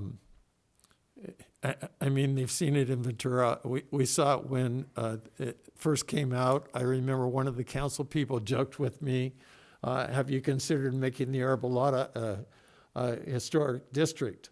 And the whole point of that was, and actually I had, the whole point of that was, if we make it a historic district, then there's not going to be a lot right in the middle of the Arbolada, a vacant lot in the middle of the Arbolada that's going to end up with a 7-story building because they're going to allow, there's certain allotments and certain allowances you make that then mean you can just ignore this rule at all. You can ignore the height rule. This is how Ventura is going to end up with 7-story buildings, and how we almost ended up with 3 7-story buildings out on the property across from Nordhoff. 10-story. Very close, very close. And I've told Lucas, thank you very much. And the Community Development Department, thank you very much, because they had everything done. When they came to them and said, oh, well, you don't have everything done, therefore we can do this. And they said, yes, we do. And no, you can't do that. So that's what stopped us from having 3 7-story buildings right across from Nordhoff High School. So what is our goal tonight with this? So my thought on this, and I brought it up at the last meeting, was that there was an understanding, a misunderstanding that once somebody got on this structures of merit list, that they had to be recommended to the city council, whether people said no or not. And that's why in here it says, the HP is instructed per section 4-8.05A, which states that the HPC may investigate any building and make a recommendation. There's nothing that says that we must, okay? So my thought is that and the point I made it is, trying to force people is just gonna cause, in my opinion, again, having talked with the people that own the parcels downtown and having worked with the city council, is that it's just going to cause rancor and try to do this project. And if we take that rancor to the city council, they're just not going to be happy with us and not going to be supportive of us, because we basically dumped this problem in their laps. So we did the 3 groups were the one that Rick and that I came up with were the one that Rick and Craig did. Mine was the group to try to get the information out based on what the code says and based on the guidance that we got from Mara. And then the other group, Lauren and Gina, was to then be the ones that would monitor, that would be there for if somebody says they have questions, to go out and talk to that person. For example, we had Mr. Farnham, who was here at the last meeting. He owns a business that's in downtown Ojai. I had tried to contact him when I was reaching out to everybody, but if they don't return my phone call, I don't really know who they are, and I don't want to show up on the front door and say, hey, I'm here to help you. So that's what that was, to basically have these 2 fine ladies that are Gina is very knowledgeable in all of this, having worked on that committee, to be available to be our resource. I'm knowledgeable. I've taken many classes. I still don't understand this code. I think that for Lauren and I to be able to successfully answer questions, we need to understand this code better. Because, there was so much confusion on the nights that we did have property owners here, and I felt like we weren't answering them correctly, or not correctly, but we were realizing by listening to them that there were questions that we needed to answer ourselves. And that's why Lauren and I haven't done anything this last month, because we were waiting to see this document from Craig and Rick, but we still, I don't know how that works as far as, like we said, the crossing of the lines with talking to you. But if you found out information, understanding this code, then we need to understand it because we still think it's really a lot of muddy in there. Okay, and that's, just one second. So, and so what I was trying, so the problem we had at the very beginning was we were talking out of two mouths, okay? I was talking out of the code, and others were talking about the state and the national and the benefits that they can give us, which we don't have, and the structures of merit don't have. And so and if you look at the information that was that, the kind of the introduction that comes from Rick and Craig's package, some of that language is still in there. And again, so some of those things could be beneficial, like making a structure merit. If we were in Santa Barbara, a structure of merit has a Mills Act available to them, has other items that are available to them because they're a big city and they don't worry about people like us. They have their own Santa Barbara historian that makes that. But even smaller cities have benefits available. I just feel like we're putting I know you want to wrap this up because it's been going on forever, but as far as communicating, until we really understand or change code or understand if there is any benefits, because there are people out there that not only don't want to be a structures of merit, but don't want a plaque, don't want to be recognized. So Right. what is that benefit to them? Well, you have the state historic building code, or you have, which is a very good possibility that they could use that, but there are other things, like what exactly can we offer them? Because it is our responsibility to let the city know whether or not the property owner wants it known that that's a significant home, it's a significant, because was built by this architect, this is the information that we have, and we need to let the city know. But the property owner, if they are going to be part of a list, then what can we do for them? And it just does not seem like until that code is changed, until something budges, I get it for the people who are preservation minded. I totally understand. You get this recognition. Well, what about the other people? So,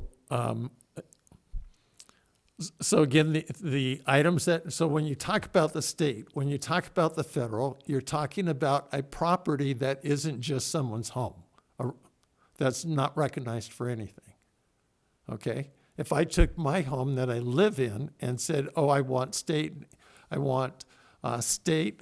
federal guidelines to, rebuild it, and I want benefits that come with that and tax breaks that come with that, they wonder what planet I got off on. So when I put this together, it was based on what our existing code is, okay?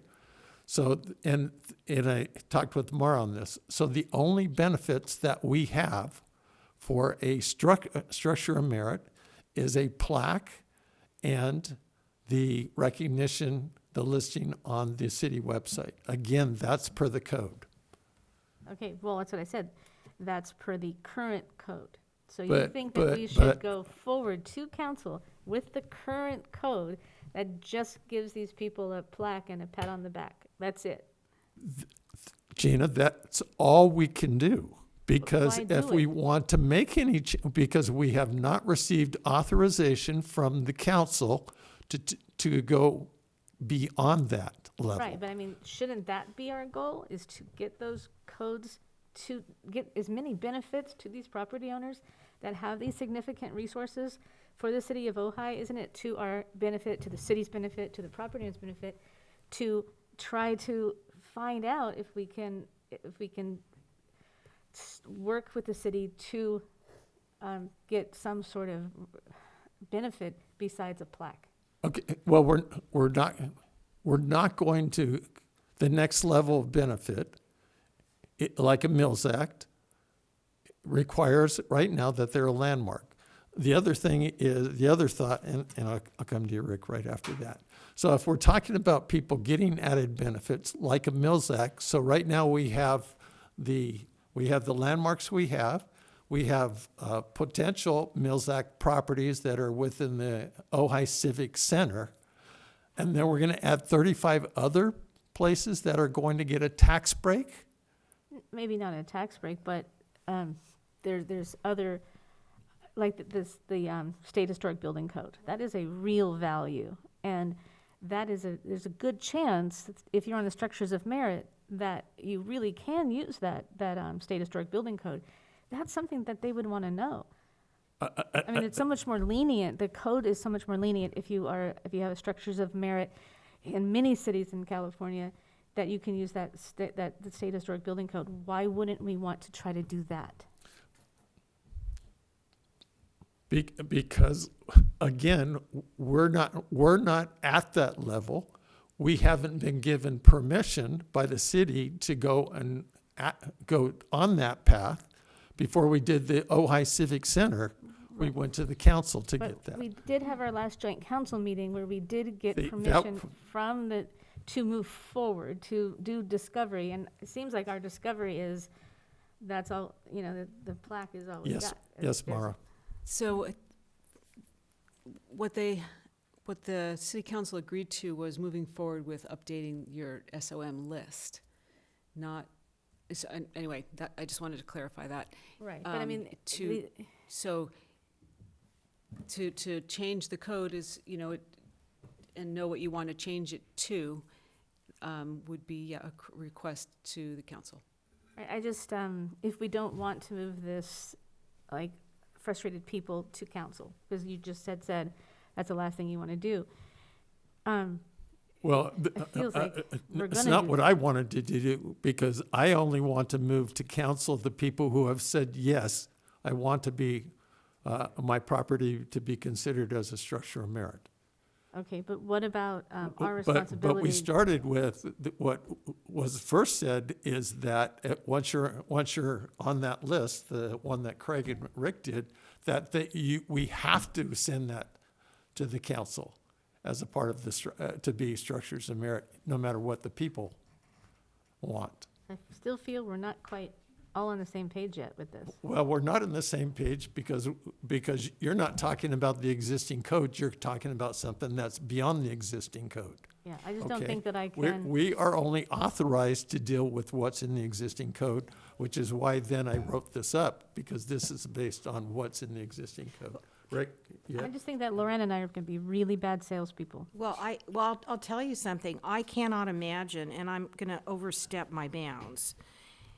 I can't imagine sending out a questionnaire like this to most of the people I know that have homes that might fit in this category.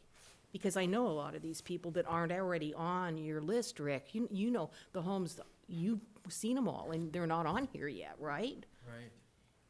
They're all going to say, no, thank you. I don't want any part of that. And so you send them a questionnaire that says, do you want to be on this? Then they're going to come back and say, no. And then what do? You're stuck.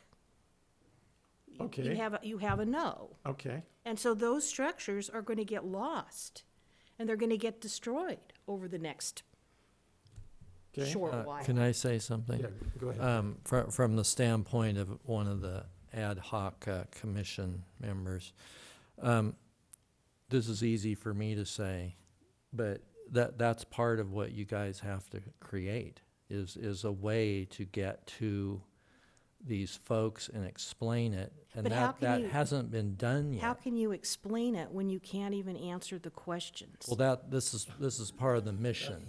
But this is. That's what we're talking about, But what aren't we, Gina? what I've been anxious to add to this from my own little experience of the last couple of weeks is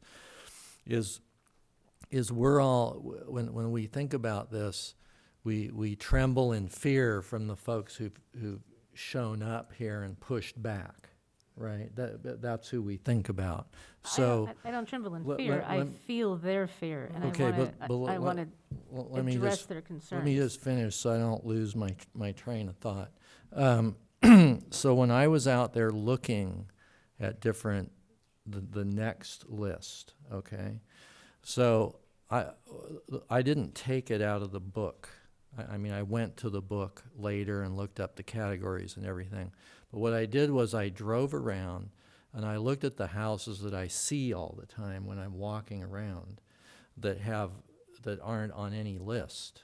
I mean, they're on the survey that was done some years ago. But what I realized was there's a huge number of houses out there that are pretty intact, that they haven't been messed with. In fact, they have been kept up. They haven't been changed. They've been repainted. And as Craig said, partially what we're looking for is buildings that would be recognizable if somebody came back here from 1906 and they say, oh, I recognize that house because it hasn't been altered.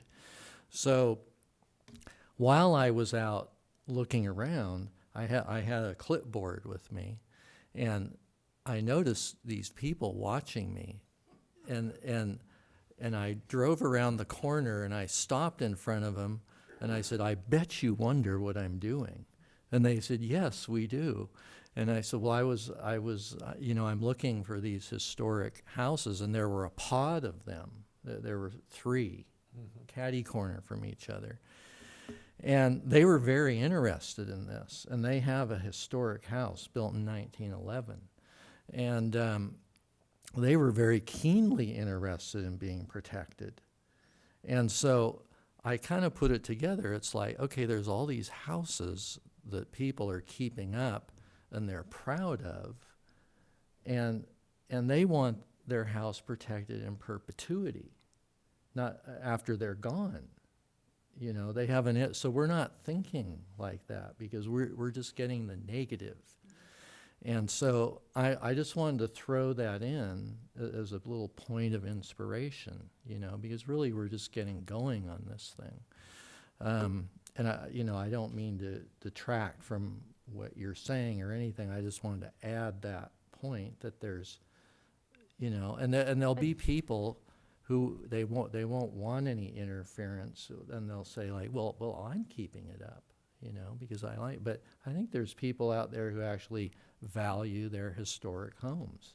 I mean, Okay, so I have a house that's 100 years old, and unfortunately it's a 2 because somebody put a gable roof on it in the 40s, and it was a Pueblo-style Spanish colonial house. But I don't want somebody to mess with it either. It's a beautiful house with all these features and so on.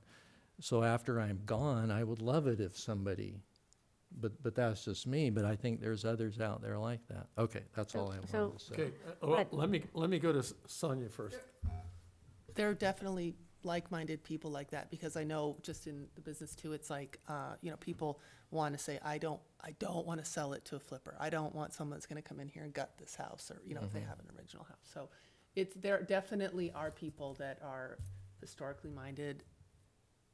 Right, But I also understand your point in that they're also like want to be under the radar. They're like, okay, so I let you name my house this, designate it this, then in the future, what are you going to do? Now you say all these ones that we've designated, now you can't do this, this, this, and this to it. Right, so what I'm saying is, I'm talking about the people who love their houses and are doing wonderful upkeep.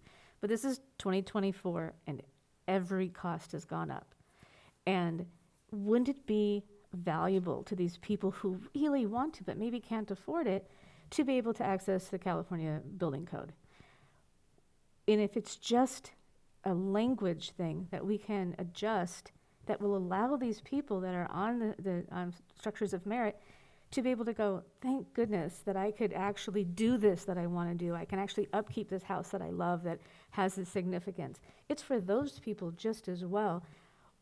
Lorraine and I just were having conversations about how do we respect the process of all of this and really be able to get that information out to people so they understand it and we understand it, and how we can make it valuable for the community. And that is something that is not just for the naysayers. It's just that they have a loud voice. They're the ones that show up to council, and they're the ones that make the paper. And I know that it's not the majority of people, but it's for everybody who maybe wants to do the right thing, wants to take care of their property, wants to And if we could do that for them, if it's something that's just language, why don't we attempt that? Why don't we have that goal? Okay, so let me bring Mara in here, because Mara's been involved in all of the conversations, or most of the conversations I've had to others. So Mara, is there any appetite for the city of Ojai to go beyond the current code that's in place? I can't answer that question. That's a question for the city council. It is, but It is. It I- actually is, and if it's something that the HPC wants to propose to the city council, but I really don't know the answer to that question. so was there was there anybody who was apologetic when we were trying to work through getting ad hocs back that said, oh, we'd love to give you more staff time, but and The we'd HPC love has to not- see you go out there and change the code and do all these things? No, it was, I mean, you I agree. had to have seen me pulling my head out of the, Beyond staff time, like Mills Act does come from the city's budget. We are giving something to this property owner to take care of this property, and in turn, the city does not get 40% of their property taxes, whatever it is. It's something that's tangible, that the city loses that money, and in turn, they get something valuable for it.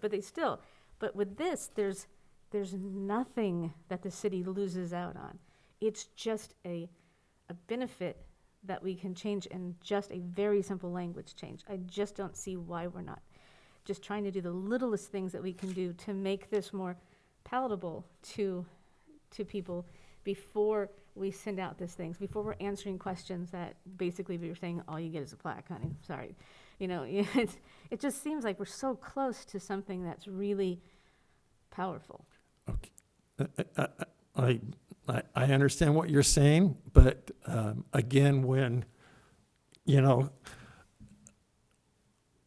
I did this solely based on what Mara has told me is allowable through the different months that we've met, and she's provided information solely based on what the code allows us, and talking with Mara. This is what the code allows us, okay? There is no appetite on the city council. I mean, when they told me that we couldn't have ad hoc committees, after you pulled my head out of the ceiling, and then trying to find out why we were being told we couldn't have ad hoc committees in spite of other commissions having ad hoc committees. It came down to, sorry, a little bug, get out of here. Basically that there's no time for staff, no time. There's going to be no allocation for staff. We're to do, and that's something that even in my 10 years, I still don't completely understand how we can have a commission and not have the support from staff as we do. But, I think that's a real thing. I know Mara's busy. I know Lucas is busy. And so us getting support from staff isn't them. It's getting the resources that they need in their department, even to feel like normal beings. So this was written based on what our code allows us. Again, it's a draft. It's a rough draft that was put together, but it's based on what the code says we can do, okay? So what does it take, and I know we have Steve here, what does it take for a house to be able to get state standards, get federal standards, and what does that mean? So, and again, the thing is, so once you elevate a house, right now for a structure of merit, basically, even if you're going to tear your house down, we don't have an up or down. We can comment. If you want to do something and you go to the building permit, or the building, and if you look at our code on one word, you go to the building person, and on the other word, renovation versus something else, then you go to the community development director. I still don't know why. Mara was trying to explain it to me. It must have been a bad day. So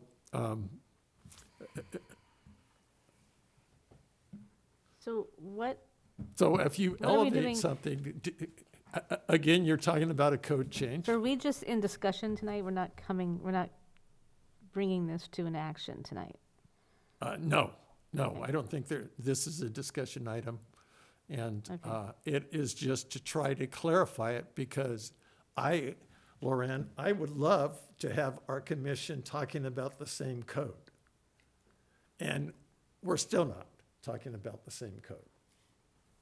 And I would love to go out and convince those people they need to sign up for this. I'm a good seller. Good. I like people, I like people too. but I have to be comfortable with what I'm going out there and saying to people. Because So, I certainly don't want to say things or lead people to believe things that aren't true. And you've got to give people something to get something. It's always been the way it's always been. You give to get. Exactly. Unfortunately. 9 months of talking to all of the You know, parcel owners. exactly. I do know And, that. and no matter what, don't mislead, even if it's a bad sell, there's, because we have to have full transparency, we have to always, it'll come back and bite us bad. So always just, don't oversell anything we can't sell and just, unfortunately, we're kind of stuck here. So. So again, this was put together based on what the code says, based on the guidance that we've gotten from. So my question is then, to be eligible, and we have Steve here, yourself, to be eligible to look at those guidelines, and Mara, what do you have to be, Mara? Well, you're supposed to be talking tonight about the structures of merit and the ad hoc committee's reports to the commission tonight. Yes, Okay, we so, are. well, But we're stuck, it's the second ad hoc, we're stuck not knowing what we're Well, supposed to. but it sounds like you're stuck because you want to change the code, and that's not what you're doing right now. So if you want to approach the council to change the code, but I can't do that. Yeah, I know So that. there's no, you need to go to the council and request from the HPC that you get to change, that you want to change the code, and from what to what and why, and you can go and do your research as an ad hoc committee and then do that. But So but right now, to engage someone from the public in to talk about what benefits you get from a landmark versus a structure of merit is not on your agenda. You're supposed to be talking about the things that what your ad hoc committees came up with in the last month, and give a report, and where do you want to go from here? It sounds like where you want to go from here is, some of you anyway, is to change the code. How about if part of Loran and my ad hoc is researching exactly what it is, what is involved to change it, and And what is it that you want to change it to? What do we wanna What change is it it that to? you want to offer? And I keep hearing, over the months, what different cities do. So, and I'm not suggesting you do this, but it sounds like that's what you want to do, and I think that's where the confusion comes in between what the city allows, permits, and what some of the commissioners want the city to permit. And it's no wonder that you're confused and the members of the public are confused because, one person says ABC and the other one says, well, but A plus and D and X. And so everybody's mind goes like this. So instead of doing that, if you want to do something specific, you can talk about it all night long, or, it's not going to go anyplace, just Yeah. talking about it all night long. and that's one of the disadvantages of being part of a 8:30. city commission is Brown Act, is that we can't, so that's part of the problem. But the Is ad it- hoc committees can Right. go and talk about that, and now you have But to ad get hoc together committees. as a group, it is just Yeah, that you- once a month, so it is, Right. it ends up becoming a long conversation, because we still do have a lot of questions. And, We do, but again, I will tell you that this was done per what we are allowed to do, what we can currently do, what we can do right now, and that's what I did. So this is a draft to go out to people to say, hey, and we've been, we're leaving it up to you, okay? This is explaining that you're not going to get, if you want to change a window or something, and they decide to take it to us, we make a comment to it. We don't have any influence. They can take our comment and say, well, they don't know what they're talking about, and do whatever they want, because we don't have binding authority to do that. And so this was to say to people, hey, we're not taking over your thing. We're not at Crotona. We're not going to do every single building in Crotona. We want to ask, if you have a Crotona, what would you like to see covered? I don't know what the three Craig did. I'd like to see it covered, the main building when you go up there, which is beautiful. So it sounds like if the commission isn't coming up with a consensus, that this questionnaire be the questionnaire that goes out, that Yeah, this, again, then that's kind of, then perhaps it's time to be specific about what you want to go back to the drawing board with to come back to the next meeting. yeah. I'm trying to move you along. Oh, no, I agree. So going back to the drawing board, since, as from the very beginning, we have two trains of thought. We have the train of thought that I put forth together, which is what we're told we could do. That's in line with the code. And we have another train of thought, bless their hearts, that, hey, let's get them even more benefits and make that more enticing, which is going to have to change the code. So, yes. Would you like to come to the microphone? I'll open up public comments for. Well, actually, I think you're opening up, to a question. Good question, sorry. This is gonna be out from left field, but Please. I'm self-employed. I don't know. Who's your client? You're the city council is your client. The city council wants to protect the city. There's the disconnect. Is you're asking people, do you want to agree with the city council instead of saying, we have 28 historic buildings, right? 28? Well, there's 28. There's 28 right now. Structures of merit other than what's in the civic center. Yeah, there's 28. So you have your 28 buildings. Let's say there's 2 people per building. That's 56 votes out there for city council members versus the rest of the city. The city council wants to protect the city. They want you to put these things in a protected status. And your guys are trying to figure out how to ask everybody if that's okay. And if they say no, which Gina is alluding to, then you get nowhere. Because you can't say, well, we asked you, but city council still wants to do it, so we're going to do it anyway. Now the HPC has no credibility. You're not being asked by these 26 property owners. You're not being asked by the 56 voters that these 26 these APNs represent to the council. You're being asked by the council, I think, that's what I'm hearing, Well, to put these things in a protected status so that nobody builds 7-story buildings on or next to them. So we are not being asked by the council. We have a directive to identify historic properties, okay? This has gone to the council twice already in the 11 years. The HPC is asking the council. The council is not asking the HPC. I got the impression that the council said for you guys to update this so that they They could. said yes. That was in a 1-hour meeting. The That was The HPC said, can we? And they said, yes, go ahead. update the list.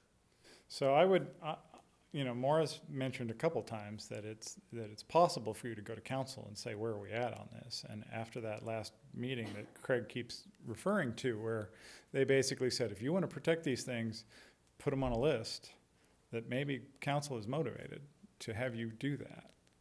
And maybe not. And maybe if there's no energy there, then you just ask whoever wants to be and you let them be. And maybe one of the perks that you give them is there's a free pass to becoming a landmark right now, where you don't have to fill out the forms and you don't have to write the review, because we have these 26. If you're on this list of 26 buildings, we're going to elevate you to a landmark automatically, and then you get all the benefits. It's not, you get to, for a one-time coupon, get on to become a landmark for free, because we have the data.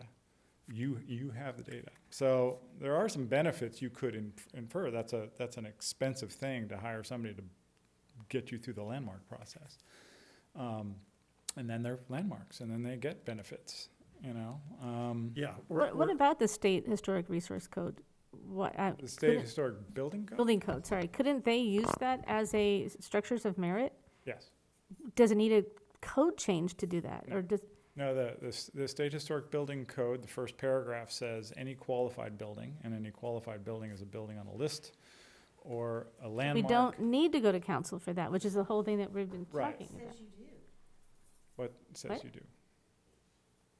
Well, this report that was put out by. You know what, Brian, you need, I'm sorry, Chair, sorry, I'm your trying- meeting is going in all kinds of different No, directions, and I need you to hone it in. Okay, I'm just trying to get So some we don't, answers. just so we So- don't, I know, I just want to make sure that we don't go against the Brown Act or any other, or anything else, and we stay on I topic. don't know, go against the Brown Act. Yeah, I guess it wouldn't be, Oh, sorry, 'cause it wouldn't we're be a not on the Brown Act agenda? issue, except we need to stay on the agenda. Okay, And if you well, want to talk about structures of merit at the next meeting, or you want ad hoc committees to go back and do some more and come back with some suggestions at the next meeting, that would be totally appropriate. Well, I think what we just got was the most important answer we could have gotten. I think you had the city attorney here a couple of meetings ago, and I do not have that kind of a memory to remember what she said, but we'll stick with that information, and I can get it back out to you tomorrow, okay? Yeah. I think that you're talking about the historic building code. and I'm gonna get the notes out from that meeting, and I'm gonna give you the information from our city attorney. All that Loran it's- and I want is something more than a plaque. So if we could say that there's a building code that can be lenient, then that would be sufficient enough for Yes. us to go forward and feel comfortable enough without having to, If there was a what? like Stephen said, that we could offer the, if they're on this list of the structures of merit, then they can use the California State Historic Building Code, because the building code itself says that if you're on this list, you can use it without having to go to council to change code. If that is the accurate information, then we're set. Then we feel comfortable making this document, going out to the public, answering questions, because there's something tangible there. That's really important. So I would like you to find that information out, if you can. Thank you. Okay, All right. moving on. 2, 4, 5, 6, what's 6? 6 is future agenda items. Did I skip anything more? Structures of merit, 6 is future agenda items, so. Yep, let's go to that. So the next meeting is April 11th. And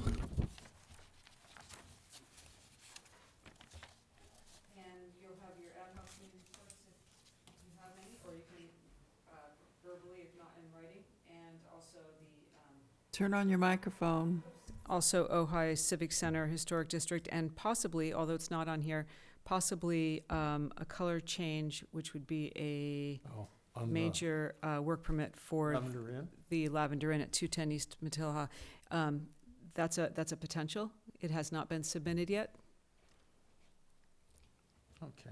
And what about the education stuff in USC and the, This is the, should you're talking that, about the budget? no, I'm saying, this is this current budget. Oh. Should I just talk to you, email you directly, or does that need to be an action item for next month? If somebody wants to, if any of you have information on any courses, seminars, conferences that you want to go to, you can forward it to me, and I'm happy to send it to the rest of the commission, blind copied. And then if you want to attend it, we'll see if it's how to get you there, how to get wherever it is you want to go, okay? Okay. So that's it. I don't have anything else for the next agenda. Okay.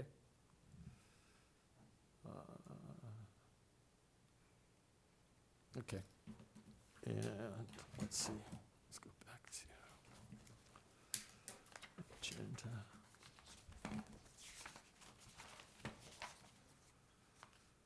Let's see, sorry. My pile of papers used to be even bigger, and then I put them in here. Okay, planning report from Mara? Or did you just give it? With the color change? you were the future agenda items, Yeah. and I do not have anything beyond that for this evening. Thanks. Okay, for the planning report. Okay, commissioner comments. I have a commissioner comment. I'm going to help Weston out. Weston is out on maternity leave, I believe, at the moment. And so Will, what's Will's last name? Petta something? I saw it in an email. Sorry, I don't recall. So we my have Will, I attorney met him language. the other night at the council meeting. So to help Weston out, how many of you have your Form 700s in? I have a question about that. Can we deliver those in that box outside the door? The ballot box? Well, there's a The city planning box? delivery box. The big planning, the big bin? Yeah. Or- Please don't. If you want to put something in an envelope and after hours and put it through the slot, That's what I need to know. in the door slot, Thank sure, you. I'll get that when I come in Okay. the morning. Thanks. Okay. Or if you happen to bring it, this is just the public forum saying that we're not, indulging in things that are gonna get us lots of money from, if we have conflicts of interest. It has to be filled out once a year, so. So you're handing that out to the commissioners, is that what you This said? is mine. Oh, that's yours. did mine. Sorry, I was wondering. I brought mine so I could drop it I off. thought you were and helping then, him out by sending them to the Oh, rest. no. Okay. So, yeah, so Weston sent that reminder out and it gave us a due date, and we can be fined horrendously if we don't do it. So, and he's not around to bother us, so, Someone also bother you? yeah. So, Will is the new guy, the management analyst. Very nice guy. He's from Toronto and he didn't say A at all when I was talking to him. Okay. So that's my commissioner comments. Loren, do you have any commissioner comments? No? No, I don't. No? Well, welcome. Gina? Do you have a question in that? Well, we're gonna talk after the meeting. Therefore, I don't get in trouble. Okay. City council liaison, I'm not sure. Didn't hear from Rachel. Do we have a city liaison online, Sheriff? No. Then we don't have one this evening. Okay. And, anything else? Rick? No? Okay. I'll bang it closed.